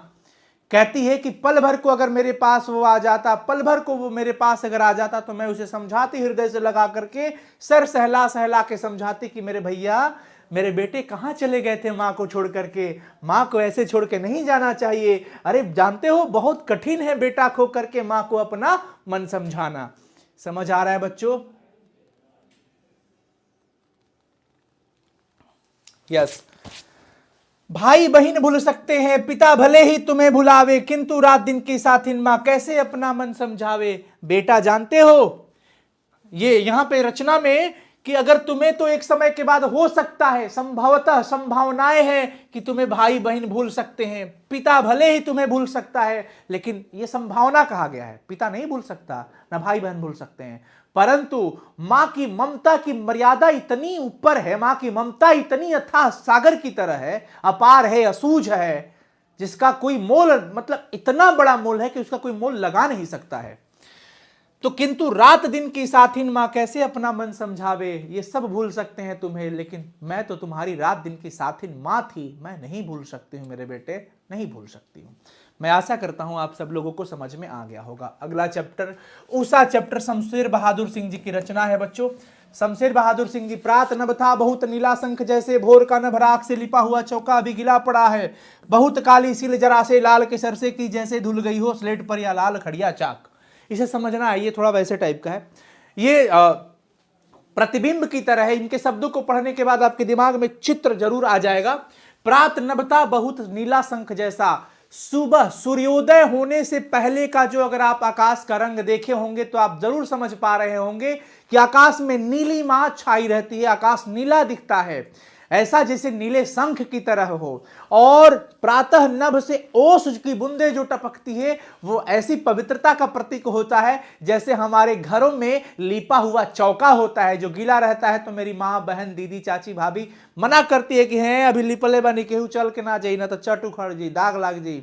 इस तरीके से पवित्रता का प्रतीक होता है। बहुत काली सील जरा से लाल केसर से की जैसे धुल गई हो, ऐसा लग रहा है आकाश में नीलिमा तो नीले शंख की समान दिख रहा है, परंतु जब कोई काले पत्थर पे काली सील पर पे लाल केसर रगड़ के धो देने के बाद जो एक दृश्य बनता है, वैसा लालिमा भी छाई हुई है आकाश के अंदर। स्लेट पर या लाल खड़िया चक, ऐसा लग रहा है काले स्लेट पर कोई लाल केसर या लाल खड़िया रगड़ करके धो दिया हो तो जो रंग बिखरता है लालिमा, वो ऊपर आ रही हो, मल दी हो किसी ने। नील जल में या किसी की गौर झिलमिल दे, नीले जल में ऐसा लग रहा है कि उषा रूपी सुंदरी का शरीर झलक रहा हो, उषा रूपी सुंदरी का शरीर झलक रहा हो, जैसे हिल रही हो। जादू टूटता है इस उषा का, अब सूर्योदय हो रहा है। लेकिन ये इतना खूबसूरत, इतना अच्छा दृश्य है कि जो भी इसे देखता है, प्रातः नभ को जो भी देखता है, टकाटक देखते रह जाता है। वाह क्या दृश्य है! इस तरीके से ये एक जादू है। यह एक जादू है कि अगर आप किसी दृश्य को देखते हैं और देखते रह जाते हैं, दैट मीन्स मैजिक हो चुका है, जादू हो चुका है। और यह जादू टूट जाता है तब जब सूर्योदय हो जाता है। यानी कि अब सवाल पूछेगा उषा का जादू कब टूट जाता है, कब समाप्त हो जाता है? जब सूर्योदय हो जाता है तब। अगला आ जाता है बच्चों चैप्टर गजानन माधव मुक्तिबोध जी की रचना, जिसका नाम है जन जन का चेहरा एक। चाहे जिस देश प्रांतपुर का हो, जन जन का चेहरा एक। चाहे किसी भी देश का हो, किसी भी प्रांत का हो, किसी भी कोने से हो, देश के किसी भी कोने से हो, हर व्यक्ति का चेहरा एक है। चेहरा एक मतलब मैं आपको तात्पर्य थोड़ी देर बाद बताने वाला हूं। चाहे वो एशिया हो, चाहे यूरोप हो, चाहे अमेरिका हो, हर गलियों की धूप एक है। हर जगह सूर्य अपना समान धूप बिखेरता है। जिस प्रकार हर जगहों पर समान सूर्य धूप बिखेर रहा हो, उसी प्रकार से इस धरातल पर कोने कोने में कुछ लोग दो प्रकार के पाए जाते हैं, जो एक शोषित करता है और एक शोषण होता है। एक तो होता है शोषण करने वाला और एक होता है शोषित होने वाला। जैसे पूंजीपति वर्ग, सत्ताधारी वर्ग, यह हमेशा मध्यम वर्गीय या गरीब निम्न मध्यम वर्गीय परिवार को दबाने की कोशिश करता है, सताने की कोशिश करता है, मजदूर वर्ग को लूटने की कोशिश करता है। उनके लिए करारा जवाब है इस चैप्टर के अंदर। कष्ट दुख संताप की चेहरों पर पड़ी हुई झुर्रियों का रूप एक। हर व्यक्ति पर दबाव दिया जाता है, हर मजदूर वर्ग के लोगों को सताया जाता है, सबका दुख दर्द सब एक है। चेहरों पर पड़ी झुर्रियां, दुख दर्दों का संताप सबका एक है। जन जन का चेहरा एक है। हमारा दुख वही है, तुम्हारा दुख वही है, उनका दुख वही है। क्यों? क्योंकि इन सब के ऊपर जो सत्ताधारी बैठा है ना सत्ता में, जो पूंजीपति वर्ग है, वो हमेशा इन सबको दबाने की कोशिश करता है। तो हमारा दर्द भी उसके दर्द जैसा है। हमारे चेहरे पे दुख का जो भी परिणाम पड़ा, वो सबका एक जैसा है। कविता का भाव यही है। जोश में यो ताकत से बंद हुई मुट्ठियों का एक लक्ष्य, लेकिन कब तक? एक न एक दिन उजाला फैलेगा, एक न एक दिन आस की सूर्योदय होगी, उम्मीद की सूर्योदय की किरणें आएंगी। और अब हम जग चुके हैं, अब हम सब लोगों की मुट्ठी एक हो चुकी है। प्यारे बच्चों, कहते हैं कि उंगली सिर्फ उंगली कर सकती है, लेकिन जब पांचों उंगलियां मिलती है तो एक मुट्ठी बन जाती है, एक ताकत बन जाती है। परिवार में लड़ते हुए भी एक रहने की कोशिश करिए। बड़ा भाई डांट दे बोल दे, बातों को इग्नोर करके सहना सीखिए। बड़े लोग डांट देते हैं, सब कुछ सह जाइए, जो सहता है वही रहता है। तो यहां पर कह रहे हैं कि जोश में यूं ताकत से बंधी हुई मुट्ठियों का एक लक्ष्य। अब हम सब एक हो चुके हैं और हमारा एक ही लक्ष्य है कि अब तुम्हें उखाड़ फेंकेंगे, तोड़ फेंकेंगे। किसको? जो सत्ताधारी लोग हैं, जो ऐसे गरीब वर्ग परिवार पर अपना शोषण दिखा रहे हैं। पृथ्वी के गोल चारों ओर के धरातल पर है जनता का दल एक एक पक्ष। पृथ्वी पूरे संपूर्ण धरातल पर सभी पृथ्वी के कोने कोने में जनता का पूरा दल एक है। हम सब एक हो चुके हैं, एक पक्ष में हो चुके हैं। जलता हुआ लाल की भयानक सितारा एक, उद्दीपित उसका विकराल सा इशारा एक। गंगा में, इरावती में, मिनाम में अपार कुलाती हुई नील नदी, अमेजन मिसौरी से वेदना सी गाती हुई, बहती बहाती हुई जिंदगी की धारा एक। प्यार का इशारा एक, क्रोध का दुधारा एक। पृथ्वी का प्रसार अपनी सेनाओं से किए हुए गिरफ्तार, गहरी काली छायाएं पसार कर। सुनिए, अब सुनिए, कहते हैं कि जलता हुआ लाल की भयानक सितारा एक। क्या हो गया बच्चों?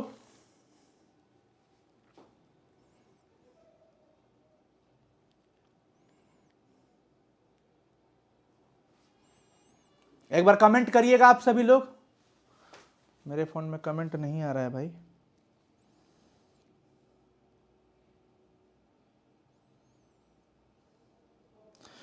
हो राम आएंगे तो अंगना सजाऊंगी। आ गए।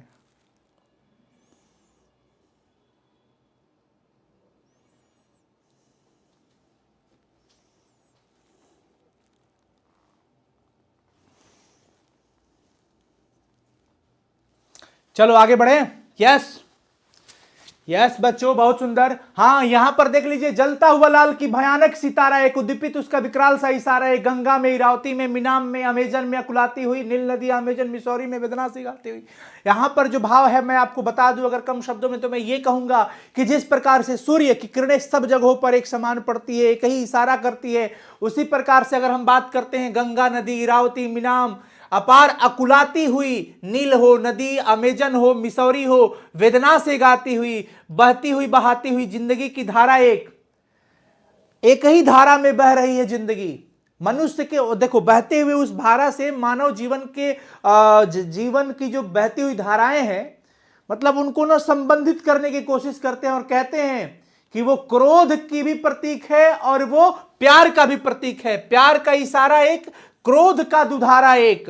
पृथ्वी का प्रसार अपनी सेनाओं से किए हुए गिरफ्तार, गहरी काली छायाएं पसार कर। अब सुनिए, अब वो समय आ चुका है, अपनी सेनाओं से किए हुए गिरफ्तार, अपने काले कर्मों से जहां कहीं भी छिपे होंगे वो लोग, कहीं पे भी होंगे, खड़े हुए शत्रु के काले से पहाड़ पर, काला काला दुर्ग एक, जन शोषक शत्रु एक, वो सारे जनता का शोषण करने वाले, सभी काले कारनामे करने वाले, जो स्वयं को अपने आप को ये समझते हैं, वो सब के सब एक हैं।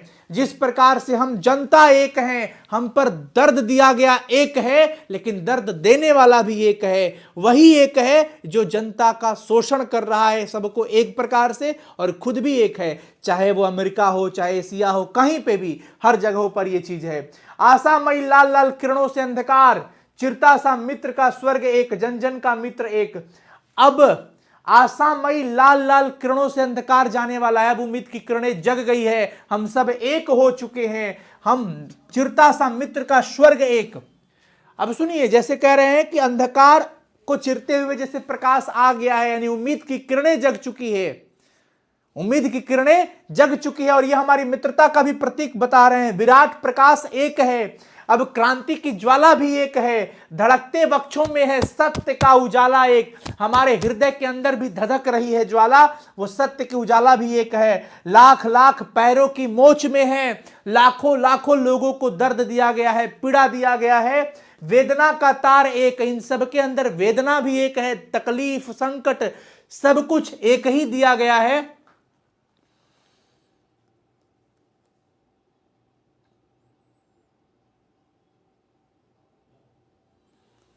क्या हो गया? हिये में हिम्मत का सितारा एक, हमारे हृदय में हिम्मत का अब सितारा भी एक है। और चाहे जिस देश प्रांत पुर का हो, जन जन का चेहरा एक, चाहे जिस भी देश के कोने में, किसी भी प्रांत में, किसी भी देश में हो, सबका चेहरा एक है।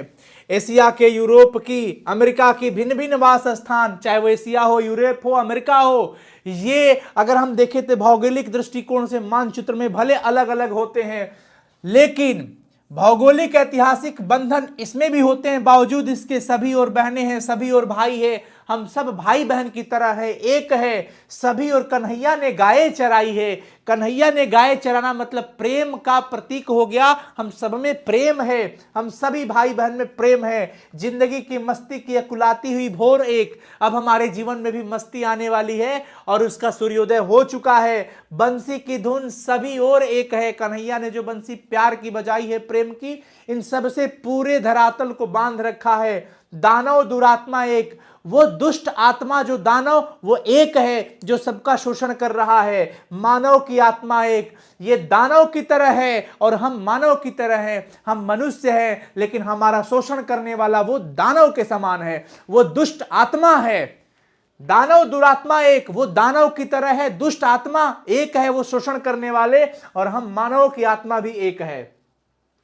शोषक और खूनी और चोर एक, चाहे वो शोषक शोषण करने वाला हो, खूनी हो, चोर हो, लुटेरा हो, वो सब एक है। जन जन के शीर्ष पर शोषण का खड अति घोर एक, हर जन जन व्यक्ति के ऊपर शोषण किया गया है। दुनिया के हिस्सों में चारों ओर जन जन का युद्ध एक। अब सिर्फ एक जगह पे नहीं, हर जगह पर यह युद्ध छिड़ जाएगा और हम सब एक हो चुके हैं और तुम्हें घुसने नहीं देंगे, तुम्हारा शोषण करना बंद करा देंगे। मस्तक की महिमा व अत्तर की उष्मा, मस्तक की महिमा और अत्तर की उष्मा से उठती हुई ज्वाला की अति क्रोध एक, संग्राम का घोष एक, जीवन का संतोष एक, क्रांति का निर्माण का विजय का सेहरा एक, चाहे जिस देश प्रांतपुर का हो जन जन का चेहरा एक। अब हमारा जीत होगा, अब हमारी विजय होगी, अब तुम्हारे माथे पे सेहरा नहीं, अब हमारे यानी कि जनता के माथे पे सेहरा जीत की होगी। क्रांति का, निर्माण का, विजय का, सब कुछ एक होगा, चाहे जिस देश प्रांतपुर का हो जन जन का चेहरा एक होगा। समझ आ गया? नेक्स्ट आगे हम आ जाते हैं बच्चों, अधिनायक चैप्टर रघुवीर सहाय जी का चैप्टर है। अधिनायक चैप्टर रघुवीर सहाय जी का चैप्टर है बच्चों। यहां पर है राष्ट्रगीत में भला कौन है वो, भारत भाग्य विधाता है, फटा सुथन्ना पहने जिसका गुण हर चरना गाता है। हर चरना कौन है बच्चों? एक आम आदमी का प्रतीक है। हर चरना एक आम आदमी का प्रतीक है। राष्ट्रगीत का स्कूल में, विद्यालय में राष्ट्रगीत का ये उत्सव मनाया जा रहा है, कोई उत्सव मनाया जा रहा है, उसी में ये कहा जा रहा है कि राष्ट्रगीत में भला कौन है जो भारत भाग्य विधाता है और फटा सुथन्ना पहने जिसका गुण हर चरना गाता है। राष्ट्रगीत के समय में ये कहा, रघुवीर सहाय जी व्यंग करते हुए कहते हैं कि अरे राष्ट्रगीत में कौन है वो जिसको हम भारत भाग्य विधाता कहते हैं, और ये बात फटे सुथन्ना कपड़ा पहने गुण हर चरना गाता है। फटा हुआ कपड़ा, सुथन्ना मतलब पुराने किस्म की हाफ पैंट जो फटी हुई हो, हर चरना पहना हुआ है और वो ही गा रहा है। किसका गुणगान कर रहा है वो? ये व्यंग काव्य है बच्चों, व्यंग्यात्मक है। अधिनायक चैप्टर के रचनाकार रघुवीर सहाय जी कहते हैं कि राष्ट्रगीत में कौन है वो जिसको भारत भाग्य विधाता, और कहने वाला कौन है जिसके तन पे वस्त्र तक भी नहीं है। कमेंट किए हैं ये, समझिएगा, बहुत अच्छा पंक्ति देने जा रहे हैं। अरे मखमल टमटम बल्लम तुरही, पगड़ी छत्र चमर के साथ, तो पछुड़ाकर ढोल बजाकर जय जय कौन कराता है। अरे ये नेता लोग, ये सत्ताधारी लोग, इनके लिए भाग्य विधाता बिल्कुल नहीं कहिए। ये वही लोग हैं जो सत्ता मिलने से पहले 5-10 उंगलियां जोड़ करके, चाची आपकी ध्यान दे देवे को हुई, हाँ फलाना छाप बाटे हमार, बस चाची के यहाँ नल लिखे हो, नल लगवा दिया तो नोट कर लेता बाबू, आता नहीं देखा हम वृद्धा हो गई, नहीं हमारे पेंशन करवा दिया, चलो जल्दी नोट करो चाची, एकदम अब की टेंशन नहीं लेवे के, जैसे हम जीता नहीं पहला पेंशन है गांव से अगर कोई के हुई तो चाची के हुई। हम पीछे जो चापलूस लोग बाटे 10-20 जना जो स्कॉर्पियो पे घूमता लोग मिठाई स्पंज खाए खातिर, उनका लोग के ताली बजा दिया लोग कि बस चाची बेचारी खुश। चाची क्या समझ रही है कि जो सामने वाला आया है ये तरह तरह का नकाब ओढ़े हुए आया है, हैं? तो नेता लोग यही कर रहे हैं। अब बताइए जिसने उसको सत्ता पर बिठाया उसकी स्थिति कैसी है, और उन पूरे आम जनमानस का एक प्रतीक हर चरना लिया गया है जिसके तन पे वस्त्र तक नहीं है, और वो उनका वस्त्र देखिए ना, वो खुद मखमल टमटम बल्लम तुरही, टमटम पे चढ़ के आ रहे हैं, मखमल पे बैठे हुए हैं, पगड़ी छत्र चमर के साथ। एक प्रकार का राजसी संकेत होता है बल्लम तुरही, और पगड़ी छत्र चमर के साथ चमर डुलाया जा रहा है। अरे भाई आप कौन है? सामान्य आदमी ही तो हो, तुम्हें सत्ता पर जो बिठाया है उसकी हालात देखो ना। तो नेता लोगों की वही हाल हो गई है। संपूर्ण नेताओं की तो हम नहीं कह सकते हैं, परंतु आज वैसे भी सेवक हैं जो वाकई में देश की सेवा कर रहे हैं, अपने ब्लॉक की सेवा कर रहे हैं, अपने पंचायत की सेवा कर रहे हैं, अपने गांव की सेवा कर रहे हैं, तरह तरह माध्यमों से ऐसे भी लोग हैं। तोप छुड़ा कर ढोल बजाकर, जब भी कोई कार्यक्रम होता है तो तोप छुड़ा करके ढोल बजा करके अपना स्वागत करवाते हैं। जय जय कौन कराता है इनका? ये कौन है लोग भाई, और इनके लिए ये सब कौन करा रहा है? और जो करा रहा है उसकी हालत देखो, आम जनमानस की स्थिति कैसी बनी हुई है। कहते हैं अरे पूरब पश्चिम से आते हैं नंगे बूचे नरकंकाल, सिंहासन पर बैठा उनके तमगे कौन लगाता है। पूरब पश्चिम सभी दिशाओं से लोग इकट्ठे हो रहे हैं, सब लोग आ रहे हैं उसमें। ये सभी लोगों ने मिल करके इसे सत्ता पर बिठाया था, लेकिन सभी लोगों की दशा स्थिति देख लो, नंगे बूचे नरकंकाल, शरीर कंकाल की तरह हो गई है। ये खा के मोटा हो गया है, मखमल पे बैठा हुआ है, टमटम पे चल रहा है, सत्ता का लोभी व्यक्ति। लेकिन जिसने उसको सत्ता पर बैठाया उसकी हालत देखो, नर कंकाल, शरीर कंकाल की तरह दिख रहा है, नंगे बूचे, नंगे पांव चल रहे हैं लोग, तन पे कपड़ा फटा पुराना है। इनको सिंहासन पर बैठा करके तमगे कौन लगाता है, इनको मेडल कौन देता है भाई। ये उसके योग्य नहीं है और ये डिजर्व नहीं करते हैं। ये भारत भाग्य विधाता इनके लिए नहीं होना चाहिए। कौन कौन है वह जनगणमन, अधिनायक वह महाबली, डरा हुआ मन बेमन जिसका बाजा रोज बजाता है। ये तो समझ में आता है कि जिसने इस देश को आजाद कराया, देश की आजादी के लिए फांसियों को खुशी खुशी स्वीकार कर लिया, सूली पर चढ़ गए, अनेकों वीर क्रांतिकारी शहीद हो गए। हाँ, उनके लिए भाग्य विधाता जरूर कहना चाहिए। वही है वाकई में महाबली जो अपनी प्राणों की आहुति देकर के इस भारत वर्ष को, भारत देश को आजादी दिलाया। और आज हम लोग आजाद समझते हैं अपने आप को, लेकिन ये लोग कौन है, इनके लिए मत करो ये सब, डरा हुआ मन बेमन जिसका।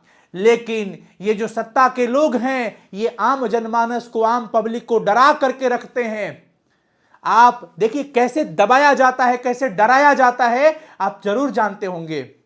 जिनके पास पावर रहता है, जिनके पास पैसा रहता है, जबरदस्ती गरीब के जमीन को जब्त कर लेते हैं। कई बेनामी संपत्तियां होती हैं इनके पास। ये गन बंदूक दिखा करके लोगों को डराते हैं, वसूली करते हैं। कोई इनके खिलाफ आवाज उठाएगा उनको धमकी देते हैं, उनके बच्चे को उठवा लेने की धमकी देते हैं। ये डरा हुआ मन बेमन जिसका बाजा रोज बजाता है। ये आम जनमानस को जय हो नेताजी की जय हो करने का मन नहीं कर रहा है। डरा हुआ है लेकिन मन नहीं करता है, बेमन का। लेकिन पता है कि जय हो ना कहब तो राती में आके नेताजी चारी गो लइकन के भेज के कुणवा दी है बढ़िया से, कोना में जता जाई। तो ये स्थिति बना हुआ है कि डरा हुआ मन बेमन जिसका, मन नहीं है हमारा, बेमन हूं, रोज बाजा बजाता है, मतलब रोज उनकी जय जयकार करता है। इस तरीके की स्थिति बनी हुई है सत्ताधारियों के बीच। प्यारे बच्चों, चैप्टर समाप्त होता है और समझता हूं कि आप सब लोग समझते जा रहे हैं। अगले चैप्टर पे आ जाते हैं। विनोद कुमार शुक्ल जी की रचना है प्यारे नन्हे बेटे को। प्यारे नन्हे बेटे को, हाँ, बच्चा कह रहा है कि सर अब इलेक्शन आ रहा है, अब देखिएगा सड़कों पर स्कॉर्पियो की भीड़ लग जाएगी, कतारें नहीं टूटेगी, गांव में उजले उजले वस्त्रधारी लोग बहुत ज्यादा घूमेंगे, जगह जगह पर पान के थुक आपको दिखने को मिलेगा। वो नेताजी लोग थुकते रहते हैं जहां तहां, जगह जगह पे सिर्फ उजले कपड़े वाले मिलेंगे, बेवजह आपको पोस्टर इधर उधर छिटा बिखरा हुआ दिखेगा, क्योंकि अब तक स्वच्छ अभियान चल रहा था। लेकिन जैसे इलेक्शन आता है ये सब नेता लोग घूमने लग जाते हैं, और घूमना जरूरी भी है, परंतु उनको इस बात का डर रहता है। संपूर्ण क्रांति में जयप्रकाश नारायण जी यह बात लिख चुके हैं कि सबसे बड़ा भ्रष्टाचार का जो जड़ है वो है ब्लैक मार्केटियर मनी, और इसी ब्लैक मार्केटियर अनअकाउंटेड मनी से ये जो प्रचार बैनर पोस्टर जो चल रहा है इसमें लाखों करोड़ों के खर्च होते हैं। काश अगर आप अपने पंचायत में 5 वर्ष अच्छे काम किए होते तो आपको वापिस इन सब चीजों को करने की जरूरत नहीं होती, जनता आपको जरूर चुन लेती और ढूंढते हुए आपके पास आती। लेकिन ये सारी चीजें भ्रष्टाचार लोगों के लिए है। लेकिन अगर इसमें भी शिक्षित लोग आए तो बड़ा आनंद आएगा, बहुत अच्छा लगेगा। यहां प्यारे नन्हे बेटे को जो चैप्टर है बच्चों, यहां पर देखिए विनोद कुमार शुक्ल जी कहते हैं कि प्यारे नन्हे बेटे को कंधे पर बिठा मैं दादा से बड़ा हो गया सुनना यह। कहते हैं कि जब अपने बेटवा को कंधा पे बैठाता हूं तो कहता है मैं तो अब दादाजी से बड़ा हो गया, क्योंकि वो ऊपर चढ़ा जाता है ना थोड़ा हाइट पे, तो उसको लगता है कि मैं दादाजी से बड़ा हो गया हूं। यह बातें सुनना बड़ा सुहावना लगता है, अच्छा लगता है। जब मैं अपनी प्यारी बिटिया से पूछूंगा कि बिटिया बतलाओ आसपास कहां कहां लोहा है, बिटिया तुरंत से चटपट जवाब देती है कि अरे पापा चिमटा, करकुल, सिगड़ी, समसी, दरवाजे की साकल, कब्जे खिला दरवाजे में धंसा हुआ वह बोलेगी झटपट। मतलब वो तमाम चीजें बताएंगी, उदाहरण बताएंगी। मैं बच्ची से पूछूंगा बताओ कहां कहां लोहा है, तो वो तुरंत बता देगी क्या कि देखो पापा, समसी में, कलछुल में, चिमटा में, सिगड़ी में, दरवाजे में जो सांकल लगा है वो कब्जा, सब बता देगी। अब देखिए, रुक कर वह फिर सोचेगी, फिर याद करेगी, अच्छा एक तार लोहे का लंबा। फिर सोचेगी कि पापा ने पूछा कहां कहां लोहा है, फिर वो सोचेगी क्या, एक तार लोहे का लंबा, लकड़ी के दो खंभों पर जो तार लगा हुआ है, जहां सूख रही है भैया की गिल्ली चड्डी, जहां भैया अपने नहा धोआ करके गिल्ली चड्डी को पसारे हुए हैं, जो बाहर में बांस तने हुए हैं उस पर यह बांधा गया है तार, वो भी लोहे का है। फिर एक सेफ्टी पिन, वो सेफ्टी पिन हर छोटी छोटी चीजें याद कर रही है। साइकिल पूरी याद कर रही है कि पूरी साइकिल जो है वो भी लोहे की है। आसपास वह ध्यान करेगी, सोचेगी, दुबली पतली जरूर है देखने में, पर हरकत में बड़ी तेज है। कितनी जल्दी ढूंढ लूं कि कहां कहां लोहा है, कितनी जल्दी जान जाए कि आसपास कहां कहां लोहा है। फिर मैं अपनी बिटिया को याद दिलाऊंगा, जैसे सिखलाऊंगा बिटिया को। एक पिता अपने बिटिया को सिखलाते हैं, क्या सिखलाते हैं कि देखो बिटिया, फावड़ा, कुदाली, टंगिया, बसुला, खुरपी, पास जो खड़ी है ना बैलगाड़ी, उसमें देख लो उसका जो चक्का लगा है, उसका पट्टा, बैलों के गले में जो घंटी लगी है तांबे वाली, लोहे की गोली भी उसमें है। पत्नी लेकिन याद दिलाएगी, जैसे समझाएगी बिटिया को। पिता बिटिया को सिखलाते हैं और मां अपनी बिटिया को समझाएगी क्या, बाल्टी सामने कुएं में लगी लोहे की घिर्री, छत्ते की काड़ी डंडी और घमेला, हंसिया चाकू और भिलाई की बला डीला, जगह जगह लोहे के टीले, इसी तरह घर भर मिलकर। अब यहां पर वो मां जो है तमाम चीजों बता रही है, किचन से लेकर के बाहर की चीजें, कितनी सारी चीजें हैं। जैसे भिलाई से ये सारी चीजें, भिलाई इन सब चीजों का प्रतीक है। वहां पे लोहा का खनिज वगैरह बहुत ज्यादा मिलता है, छत्तीसगढ़। इस प्रकार से घर भर मिल करके, पूरा घर मिल करके धीरे धीरे सोच सोच कर एक साथ ढूंढेंगे, सब एक साथ ढूंढेंगे क्या, कि कहां कहां लोहा है। इस घटना से उस घटना तक, बिटिया बड़ी छोटी है लेकिन बिटिया के बड़े होने तक, इस घटना से उस घटना तक, कि हर वो आदमी जो मेहनत कश लोहा है, अपने जीवन के स्टार्ट से लेकर के अंतिम समय तक, या फिर बिटिया के छोटे होने से बड़े होने तक, या फिर बेटा जो कंधे पर बैठ रहा था लेकिन कंधे से ऊंचा होने तक, हर वो औरत दबी सताई बोझ उठाने वाली लोहा, हर वो आदमी जो मेहनत कर रहा है वो लोहे के समान है।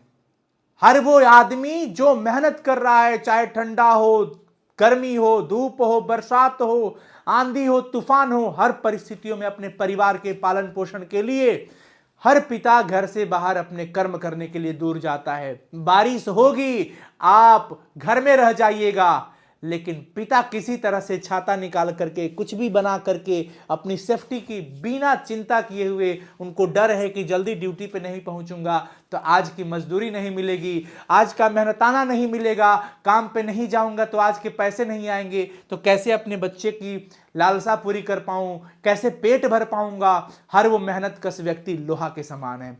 लोहे की बनाई गई वस्तुएं तो लोहा है ही, लेकिन इंसान भी लोहे की तरह होता है, उसका कर्म ही लोहा का प्रतीक होता है। न सिर्फ आदमी लोहे के समान है, परंतु वो दबी सताई हर औरत, जिसे समाज में दबा दिया जाता है, उसके शोषण किए जाते हैं, वो बोझ उठाने वाली महिला भी लोहे के समान है। वो भी जो अपने बच्चे का पालन पोषण के लिए दिन रात मेहनत करती है, वो सब औरत और आदमी मेहनत कश लोहे के प्रतीक हैं।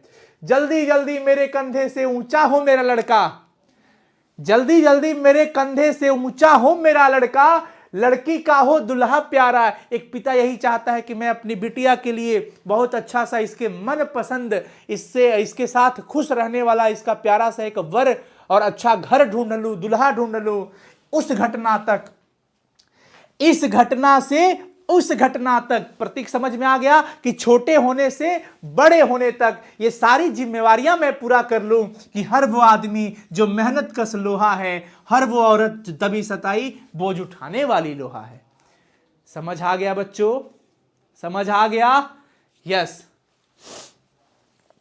लोहा जो है बच्चों वो इंसान के कर्म का प्रतीक है, मेहनत का प्रतीक है, परिश्रम का प्रतीक है।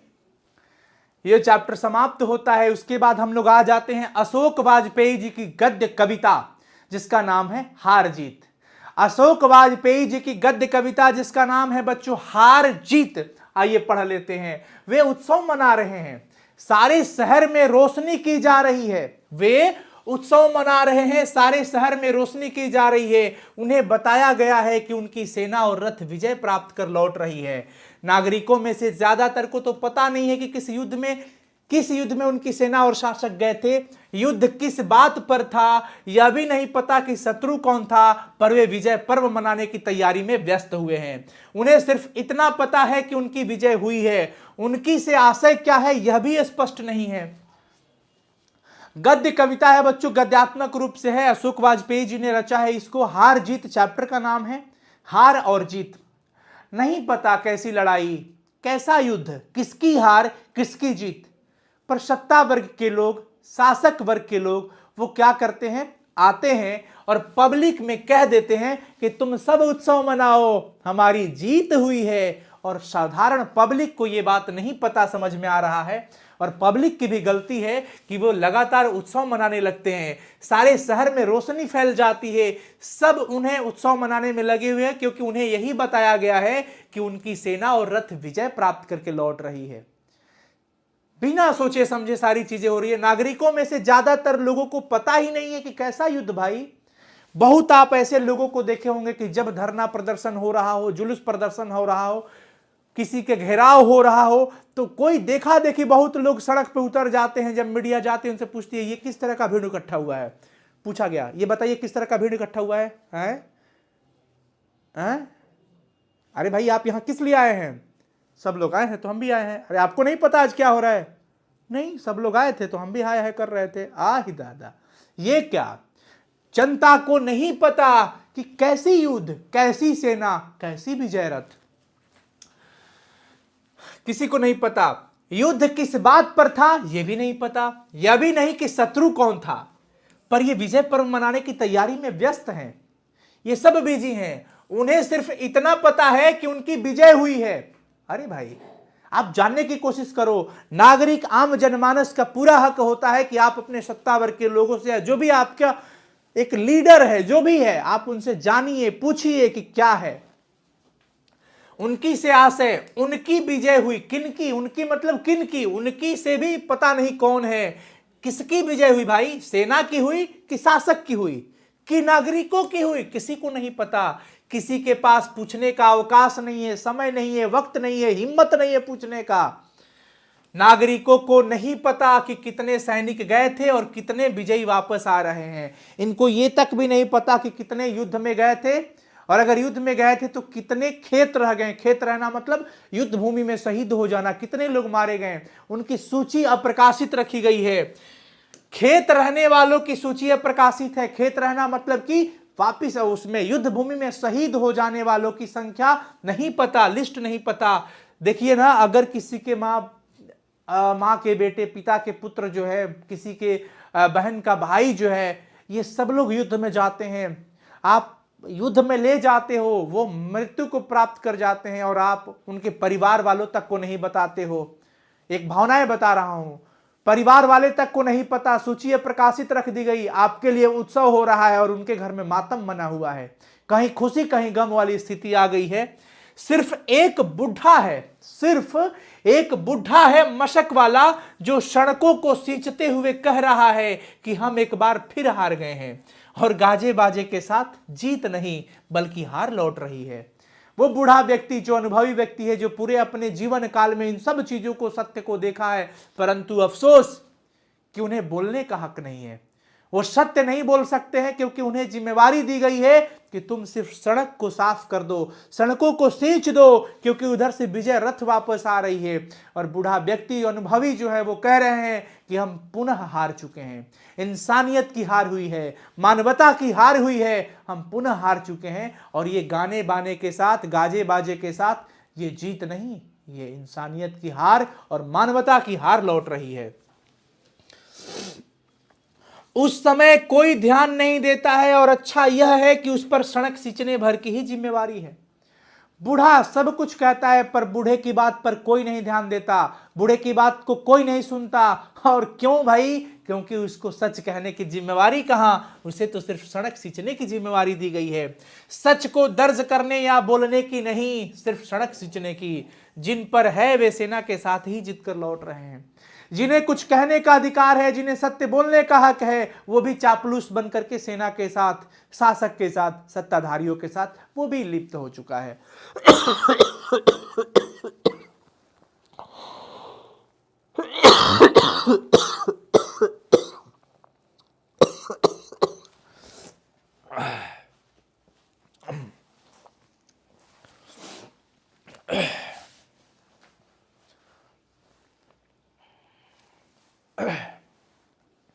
प्यारे बच्चों, समझ में आ रहा होगा?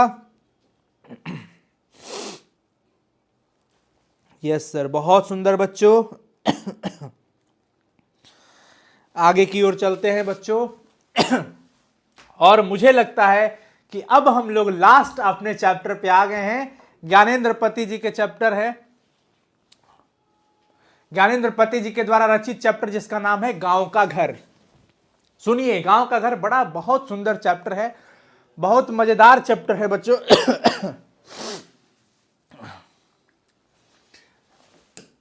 ज्ञानेंद्र पति जी ने लिखा है।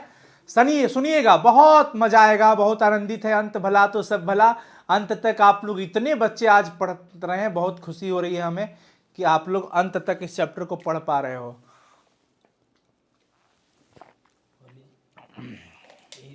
हाँ 10 मिनट। गांव के घर के अंतःपुर की वह चौखट, टिकुली साटने के लिए सहजन के पेड़ से छुड़ाई गई गोंद की गेह, वह सीमा जिसके भीतर आने से पहले कांस कराना पड़ता था बुजुर्गों को, खड़ाऊ खटकानी पड़ती थी खबरदार की, और प्रायः तो उसके उधर की ही रुकना पड़ता था। एक अदृश्य पर्दे के पार से पुकारना पड़ता था किसी को बगैर नाम लिए। मैं आपको भावनाएं बताता हूं इस चैप्टर के अंदर की भाव क्या है। ज्ञानेंद्र पति जी गांव के घर की बात कहे हैं। यह अलग बात है कि आज हमारे गांव शहर को बनाए जाने की पूरी तैयारी हो चुकी है, हमारे गांव को शहर में तब्दील करने की पूरी प्रयास जारी हो चुकी है, लेकिन वो गांव का घर अब कहां रहा जिसकी याद में कहते हैं कि वो अंतःपुर की चौखट, गांव के घरों के अंदर की जो चौखट हुआ करती थी, जिसके बाहर कोई बड़े बुजुर्ग, भसुर जी, ससुर जी, कोई व्यक्ति जब भी आता था अंदर आने से पहले वो खबरदार की चौखट थी। खबरदार, अंदर आने से पहले खांस लिया करो। वो चाचा जी, पिताजी, दादाजी, बड़े बुजुर्ग लोग पहले खांस देते थे या खड़ाऊ खटका देते थे, चप्पल रगड़ देते थे, ताकि अंदर की महिलाओं को संकेत हो जाता है, माता जी, बहन जी, भाभी जी, चाची जी, सबको संकेत हो जाता है कि कोई बाहर से अंदर प्रवेश कर रहा है। वो अपने वस्त्रों को सहेज लेती है, कई बार अपने घरों में अंदर चली जाती हैं। बड़े बुजुर्गों के आदर में, संस्कार में वो अपने आप को सही तरीके से सहेज पाए, वो खबरदार की एक चौखट हुआ करती थी। टिकुली साटने के लिए सहजन के पेड़ से जो लाशा निकलता था, उसी में ऐसे टिकुली ऐसे ऐसे करके साट लिया जाता था। अब तो दुनिया भर की कृत्रिम चीजें आ गई है साटने के लिए, अब टिकुली कम बिंदी भी ज्यादा लगा लिया जाता है। जिसकी तर्जनी की नोक धारण किए रहती थी सारे काम सहज शंख के चिन्ह की तरह। गांव के घर की उस चौखट के बगल में गेरू लिपि भीत पर, गांव के घर की उस चौखट के बगल में गेरुआ रंग से लिपा हुआ वो भीत मतलब दीवाल, दूध डूबे अंगूठे के छापे कि एक दिन का दूध, दूसरा दिन का दूध, तीसरा दिन का दूध, उठौना दूध जो आता था बगल वाले बूढ़े चाचा जी के पास से, दादाजी के पास से, ग्वाले दादाजी के पास से, वो सब हम वहीं पे टिक दिया करते थे। हमारे बचपन के भाल पर, ललाट पर दुग्ध का तिलक महीने के अंत में गिने जाते थे एक बार। गांव का वह घर अपना गांव खो चुका है। अब वो हमारा गांव का जो घर था, अब वो गांव खो चुका है। अब वो चीजें नहीं रही। पंचायती राज में जैसे खो गए हैं पंच परमेश्वर, पहले गांवों में पंच को परम ईश्वर माना जाता था। किसी भी तरह की समस्या होती थी, किसी के घरों में विवाद हो जाता था, भाई भाई में झगड़े हो जाते थे, किसी भी तरह के किसी परिवार वाले ने किसी स्त्री को किसी भी तरीके से संकट में डाला, या किसी भी तरह की परेशानी, कोई भी तरह का परेशानी हो, उसकी समाधान के लिए गांव में पंच हुआ करता था। वहां पर बुजुर्ग लोग, वरिष्ठ लोग, जानकार लोग, पढ़े लिखे लोग बैठ करके आपस में उस समझौता कर लेते थे, और जो भी फैसला निकलता था दोनों पक्षों को मानना पड़ता था और स्वीकार करना पड़ता था। लेकिन अब वो पंच परमेश्वर भी कहां रहे, अब तो उनका जगह ले चुका है थाना, अब तो उनका जगह ले चुका है कोर्ट, जहां पुलिस, वकील सबके पीछे पीछे घूमते रह जाओगे, तुम्हारे पैसे व्यर्थ हो जाएंगे, पर आपकी समस्या का समाधान जल्दी नहीं निकलने वाला। बिजली बत्ती आ गई कब की, बनी रहने से अधिक गई रहने वाली, अब के बिटौआ के दहेज में टीवी भी, लालटेने हैं अब भी दिन भर आलों में कैलेंडरों से ढकी। अब तो गांव में बिजली बत्ती आ गई, पहले लालटेन जला करता था, दिया जला करता था, अब तो बिटवा के दहेज में टीवी भी मिल चुका होता है, हैं? बिटवा के दहेज में टीवी भी आ चुका होता है। राहत उजाले से अधिक अंधेरा उगलती, अंधेरे में छोड़ दिए जाने की भाव से भरती, जबकि चकाचौंध रोशनी में मदमस्त ऑर्केस्ट्रा बज रहा है कहीं बहुत दूर, पट भिड़काए की आवाज भी नहीं आती, यहां तक ना आवाज की रोशनी न रोशनी की आवाज। चकाचौंध रोशनी कुछ दूरी पर, अब तो ऑर्केस्ट्रा वाली बातें जो कह रहे हैं, सर्कस की भी बातें आएगी कि ऑर्केस्ट्रा बज रहा है कहीं बहुत दूर, आवाज भी आ रही है, हाँ बहुत दूर, हाँ आवाज नहीं आती यहां तक, और ना आवाज की रोशनी ही आती है, ना रोशनी की आवाज आती है। पहले क्या हुआ करता था, हमारे समाज में, गांवों में एक अलग तरीके का गान बजान हुआ करता था। अब तो ऑर्केस्ट्रा फार्केस्ट्रा कुल चल रहा है, दुनिया भर के अशब्द गाने बजाए जा रहे हैं। मतलब अब के कुछ भोजपुरी गायकों, गायिकाओं, कुछ भोजपुरी लेखक में कुछ गानों को छोड़ दिया जाए और भक्ति विशेष को छोड़ दिया जाए, भक्ति विशेष को।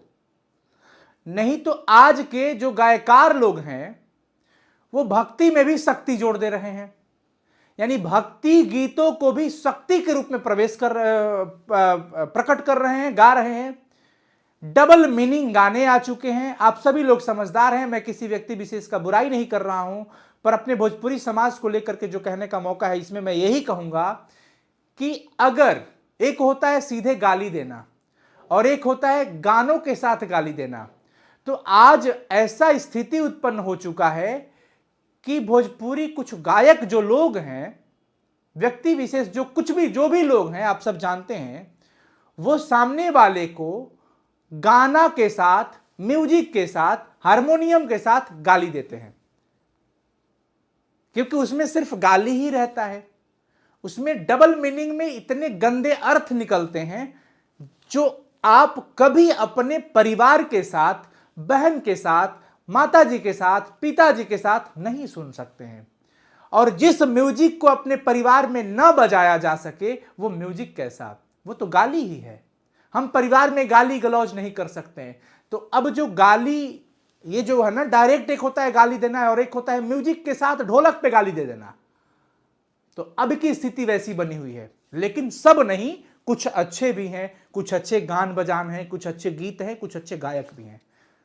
परंतु पता नहीं, अब लोगों की डिमांड भी वही है, लोगों की डिमांड भी वही है, तो वो कहते हैं कि आप सुन रहे हैं तभी तो हम दे रहे हैं। जातिवाद अलग लेवल पे, अब गाना में भी जातिवाद, दुनिया भर के कौन घराना से, हाई घराना से, ये सब क्या भाई। म्यूजिक को एंटरटेनमेंट बनाना चाहिए, जिसमें भावनाएं हो, जिसमें आदर हो महिलाओं की, स्त्रियों की, सब कुछ का एंटरटेनमेंट होना चाहिए, अलग लेवल पे होना चाहिए, सही है, मर्यादाएं होनी चाहिए उसमें। अब ये मैं जो भी आपको कह पाया हूं, इस रचना के आधार पे कह पाया हूं, ये किसी व्यक्ति विशेष के लिए नहीं है, आपको बुरा नहीं लगना चाहिए, क्योंकि ये सत्य बात है। होरी चैती बिरहा आल्हा गूंगे, लोकगीतों की जन्मभूमि में भटकता है एक शोक गीत अनगाया अनसुना, आकाश और अंधेरे को काटते 10 कोस दूर शहर से आने वाला सर्कस का प्रकाश बुलहुआ तो कब का मर चुका है। अब वो ना होली गवाता है ना चैती होता है। गांव में बुजुर्ग लोग बैठ करके फगुआ गाते थे, चैता गाते थे, अब धीरे धीरे कम होता जा रहा है। आपको क्या लगता है कि नई पीढ़ी जो बर्थडे पर उसको टैबलेट और फोन गिफ्ट मिल रहा है, वो होली और चैता का मतलब समझेगा? नहीं समझ पाएगा। नई पीढ़ी जो बच्चे जन्म लेंगे, उनको कहिए कि फगुआ गवाता है, पापा mom what is Phagua, what is Phagua. अरे भाई साहब, ये क्या चल रहा है? वही कह रहे हैं कि अब परंपरा वाली गीतें जो गई सब खत्म होती जा रही है। होरी चैती बिरहा आल्हा अभी तो बहुत है जगहों पर, हर गांव में प्रायः मिल जाएगा, लेकिन धीरे धीरे ये चीजें छुटती जा रही है। हमारा गांव का घर खो चुका होता है। हम लोग धीरे धीरे वो बुजुर्ग लोग, वो सोच वाले लोग भी धीरे धीरे अब क्या हो रहा है, खत्म होते जा रहे हैं।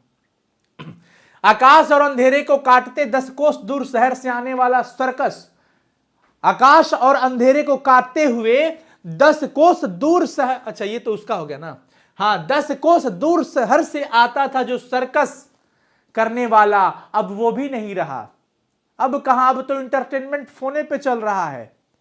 अब तो इंटरटेनमेंट फोन पे हो चुका है, फोन में ही सब कुछ हो गया है।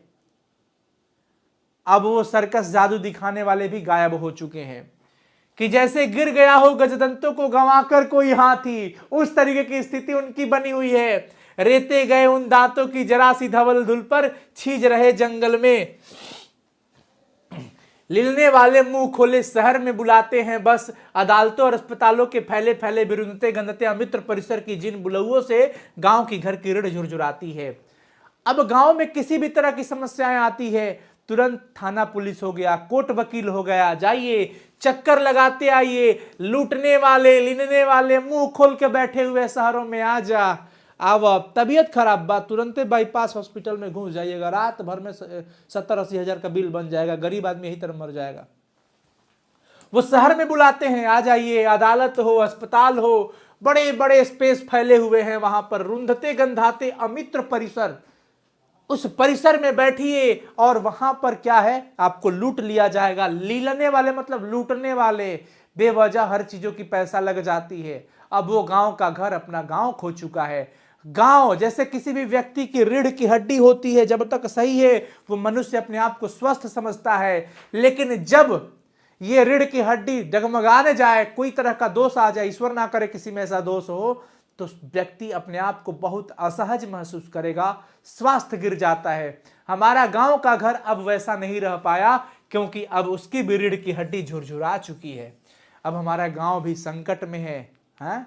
गांव में लोग रहना पसंद नहीं कर रहे हैं, सब लोग अच्छी एजुकेशन के लिए शहरों में भाग रहे हैं, भीड़ भाड़ में जा रहे हैं। जीवन काल भी खत्म होने को कगार पे हो जाता है, वैसे ही 10 वर्ष का जीवन शहरों में कम हो जाता है। दुनिया भर की प्रदूषण है, पेड़ों की कटाई अंधाधुंध हो रही है। हम पता नहीं गांव को शहर में तब्दील करने की अंधाधुंध जो ये होड़ लगा हुआ है, किस लिए लगा हुआ है। मेरे प्यारे बच्चों, फाइनली हम लोगों ने इस संपूर्ण काव्यखंड को खत्म कर दिया। संपूर्ण काव्यखंड हो चुका है। मैं आप सभी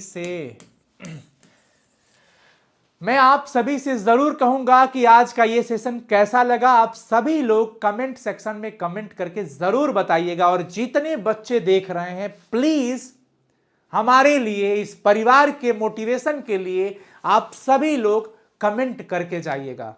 कमेंट करके, ये चैट सेक्शन में नहीं, कमेंट सेक्शन में जो वीडियो के नीचे कमेंट किया जाता है, भले कुछ देर बाद सही वापस आके कमेंट करिएगा, ताकि हम वापस मोटिवेट होंगे। और पुनः आप सभी को बहुत बहुत धन्यवाद कि आपने आज इस परिवार को 50K प्लस कराया है। और मैं आशा करता हूं कि आपका जो नेक्स्ट टारगेट है, क्योंकि मैं पहले ही बोला हूं कि मेरे प्यारे साथियों, यह जिम्मेवारी सिर्फ हमारी नहीं, सिर्फ मेरी नहीं, हम सबकी है, क्योंकि अब थोड़ा बोझ इसका कंधों पे आपको भी लेना पड़ेगा। हमारी आवाज बन करके हर गांव तक, हर बच्चों तक, जहां पे भी है, हर स्कूल कॉलेज के बच्चों तक आपको बताना पड़ेगा, क्योंकि हम वापस फिर शून्य पे हमें लाने की कोशिश की गई है। लेकिन आप सबकी उपस्थिति के साथ हम बहुत अपने आप को मजबूत समझते हैं, और हम शून्य नहीं समझते हैं। शून्य से भले सफ़र स्टार्ट फिर से हुआ, पर 50 प्लस हो चुके हैं हम। तो आई विश कि हम बहुत जल्द 100K आपके साथ पूरा करें। All the best, thank you so much. सारी PDF टेलीग्राम पे बहुत जल्द अपडेट हो जाएंगी, साइंस संग्रह ऐप पर अपडेट हो जाएंगी। आप सभी बच्चों से मेरा एक रिक्वेस्ट रहेगा कि आपके छोटे भाई बहन क्लास 12th में या तो साइंस के हिंदी मीडियम से हैं, इंग्लिश मीडियम से हैं या आर्ट्स से हैं, तो आप उन्हें हमारे इस नए चैनल से ज़रूर जुड़ने के लिए प्रेरित करें, उनको मैसेज दें, क्योंकि आपका हर एक मैसेज हमारे लिए बहुत इंपॉर्टेंट है और आपके लिए भी बहुत महत्वपूर्ण है और उन बच्चों के भविष्य के लिए भी। क्योंकि जिस उद्देश्य से हमने इस सफ़र को स्टार्ट किया और इसमें बाधाएं तमाम डालने की कोशिश की गई, हालांकि डाली भी गई, पर फिर भी आपके उपस्थिति के साथ और आपके साथ के वजह से हम जो अपने हौसले को बुलंद रखे हैं, तो हमारा जो नया YouTube चैनल है बच्चों, साइंस संग्रह अनु सर के नाम से है। आप सभी लोग इसका लिंक हर ग्रुप में हर एक बच्चे को शेयर करते रहें, तब तक करते रहें जब तक हम लोग इस परिवार को वापस बड़ा ना कर पाएं। और हमारा प्ले स्टोर पे ऐप भी इसी नाम से है बच्चों। हमारी पूरी टीम सिर्फ इसी ऐप पे पढ़ा रही है और हम अभी, आपको लग रहा है कि इतनी टीम पे रह पाएंगे? नहीं, हम इससे भी बड़ी टीम करेंगे, जितना हो सकेगा बेहतर करने की पूरी कोशिश करेंगे और बेहतर तो करना ही है, इससे नीचे कोई उपाय नहीं है। हमारा जो मोबाइल नंबर है 9155181020 है। साइंस संग्रह ऐप है, इंस्टॉल करिए, रेटिंग रिव्यू करिए और अगर क्लास 12 का कोई बच्चा हो तो आप उन्हें हमारे इस प्रहार बैच से जुड़ने के लिए ज़रूर बताएं।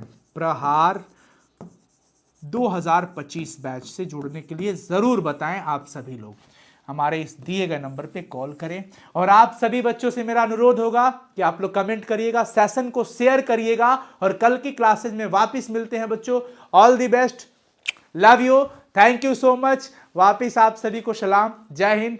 फिर सेशन को शेयर करिए। अगला टारगेट 100K का है और आपको हमको मिल के पूरा करना है, ठीक है जी। और आज का सेशन कैसा लगा बच्चों? Good night everyone. खा पी के मस्त रहो, खूब अच्छे से पढ़ाई करो, समय से भोजन करो, नींद अच्छी लो, क्योंकि एग्जाम पास है तो आपको स्वस्थ होना बहुत जरूरी है। हेल्थ बहुत जरूरी है आपके लिए, प्रायोरिटी पे है।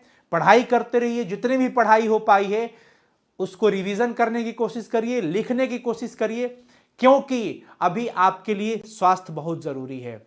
समय पे भोजन लेना, समय से स्नान ध्यान करना, जो भी चीजें हैं अच्छे से करिए, फ्रेश फील करिए। अगर किसी भी कारणवश आपकी तैयारी नहीं हो पाई है बेहतर तरीके से और आपको लग रहा है कि हाँ हम बेहतर कर लेंगे, तो मजे से एग्जाम दीजिए, गिव अप मत करिए। एग्जाम के परिणाम से डरने का नहीं, घबराने का नहीं, क्योंकि जंग के मैदान में वही उतरता है जो साहसी होता है और जो लड़ने की क्षमता रखता है। तो आप योद्धा हैं, आप एक विद्यार्थी हैं और विद्यार्थी हमेशा से वीर माना जाता है। तो आप मन लगा के तैयारी करते रहिए, खूब पढ़िए और परिणाम से नहीं डरना चाहिए। जो भी परिणाम होगा देखा जाएगा। अपना कर्म करना है बच्चों और कर्म के फल की चिंता आपको नहीं करनी चाहिए। All the best, thank you so much, love you, all the best बच्चों। और ये एक बार ध्यान रखिएगा आप सब लोग। Bye, take care, love you all.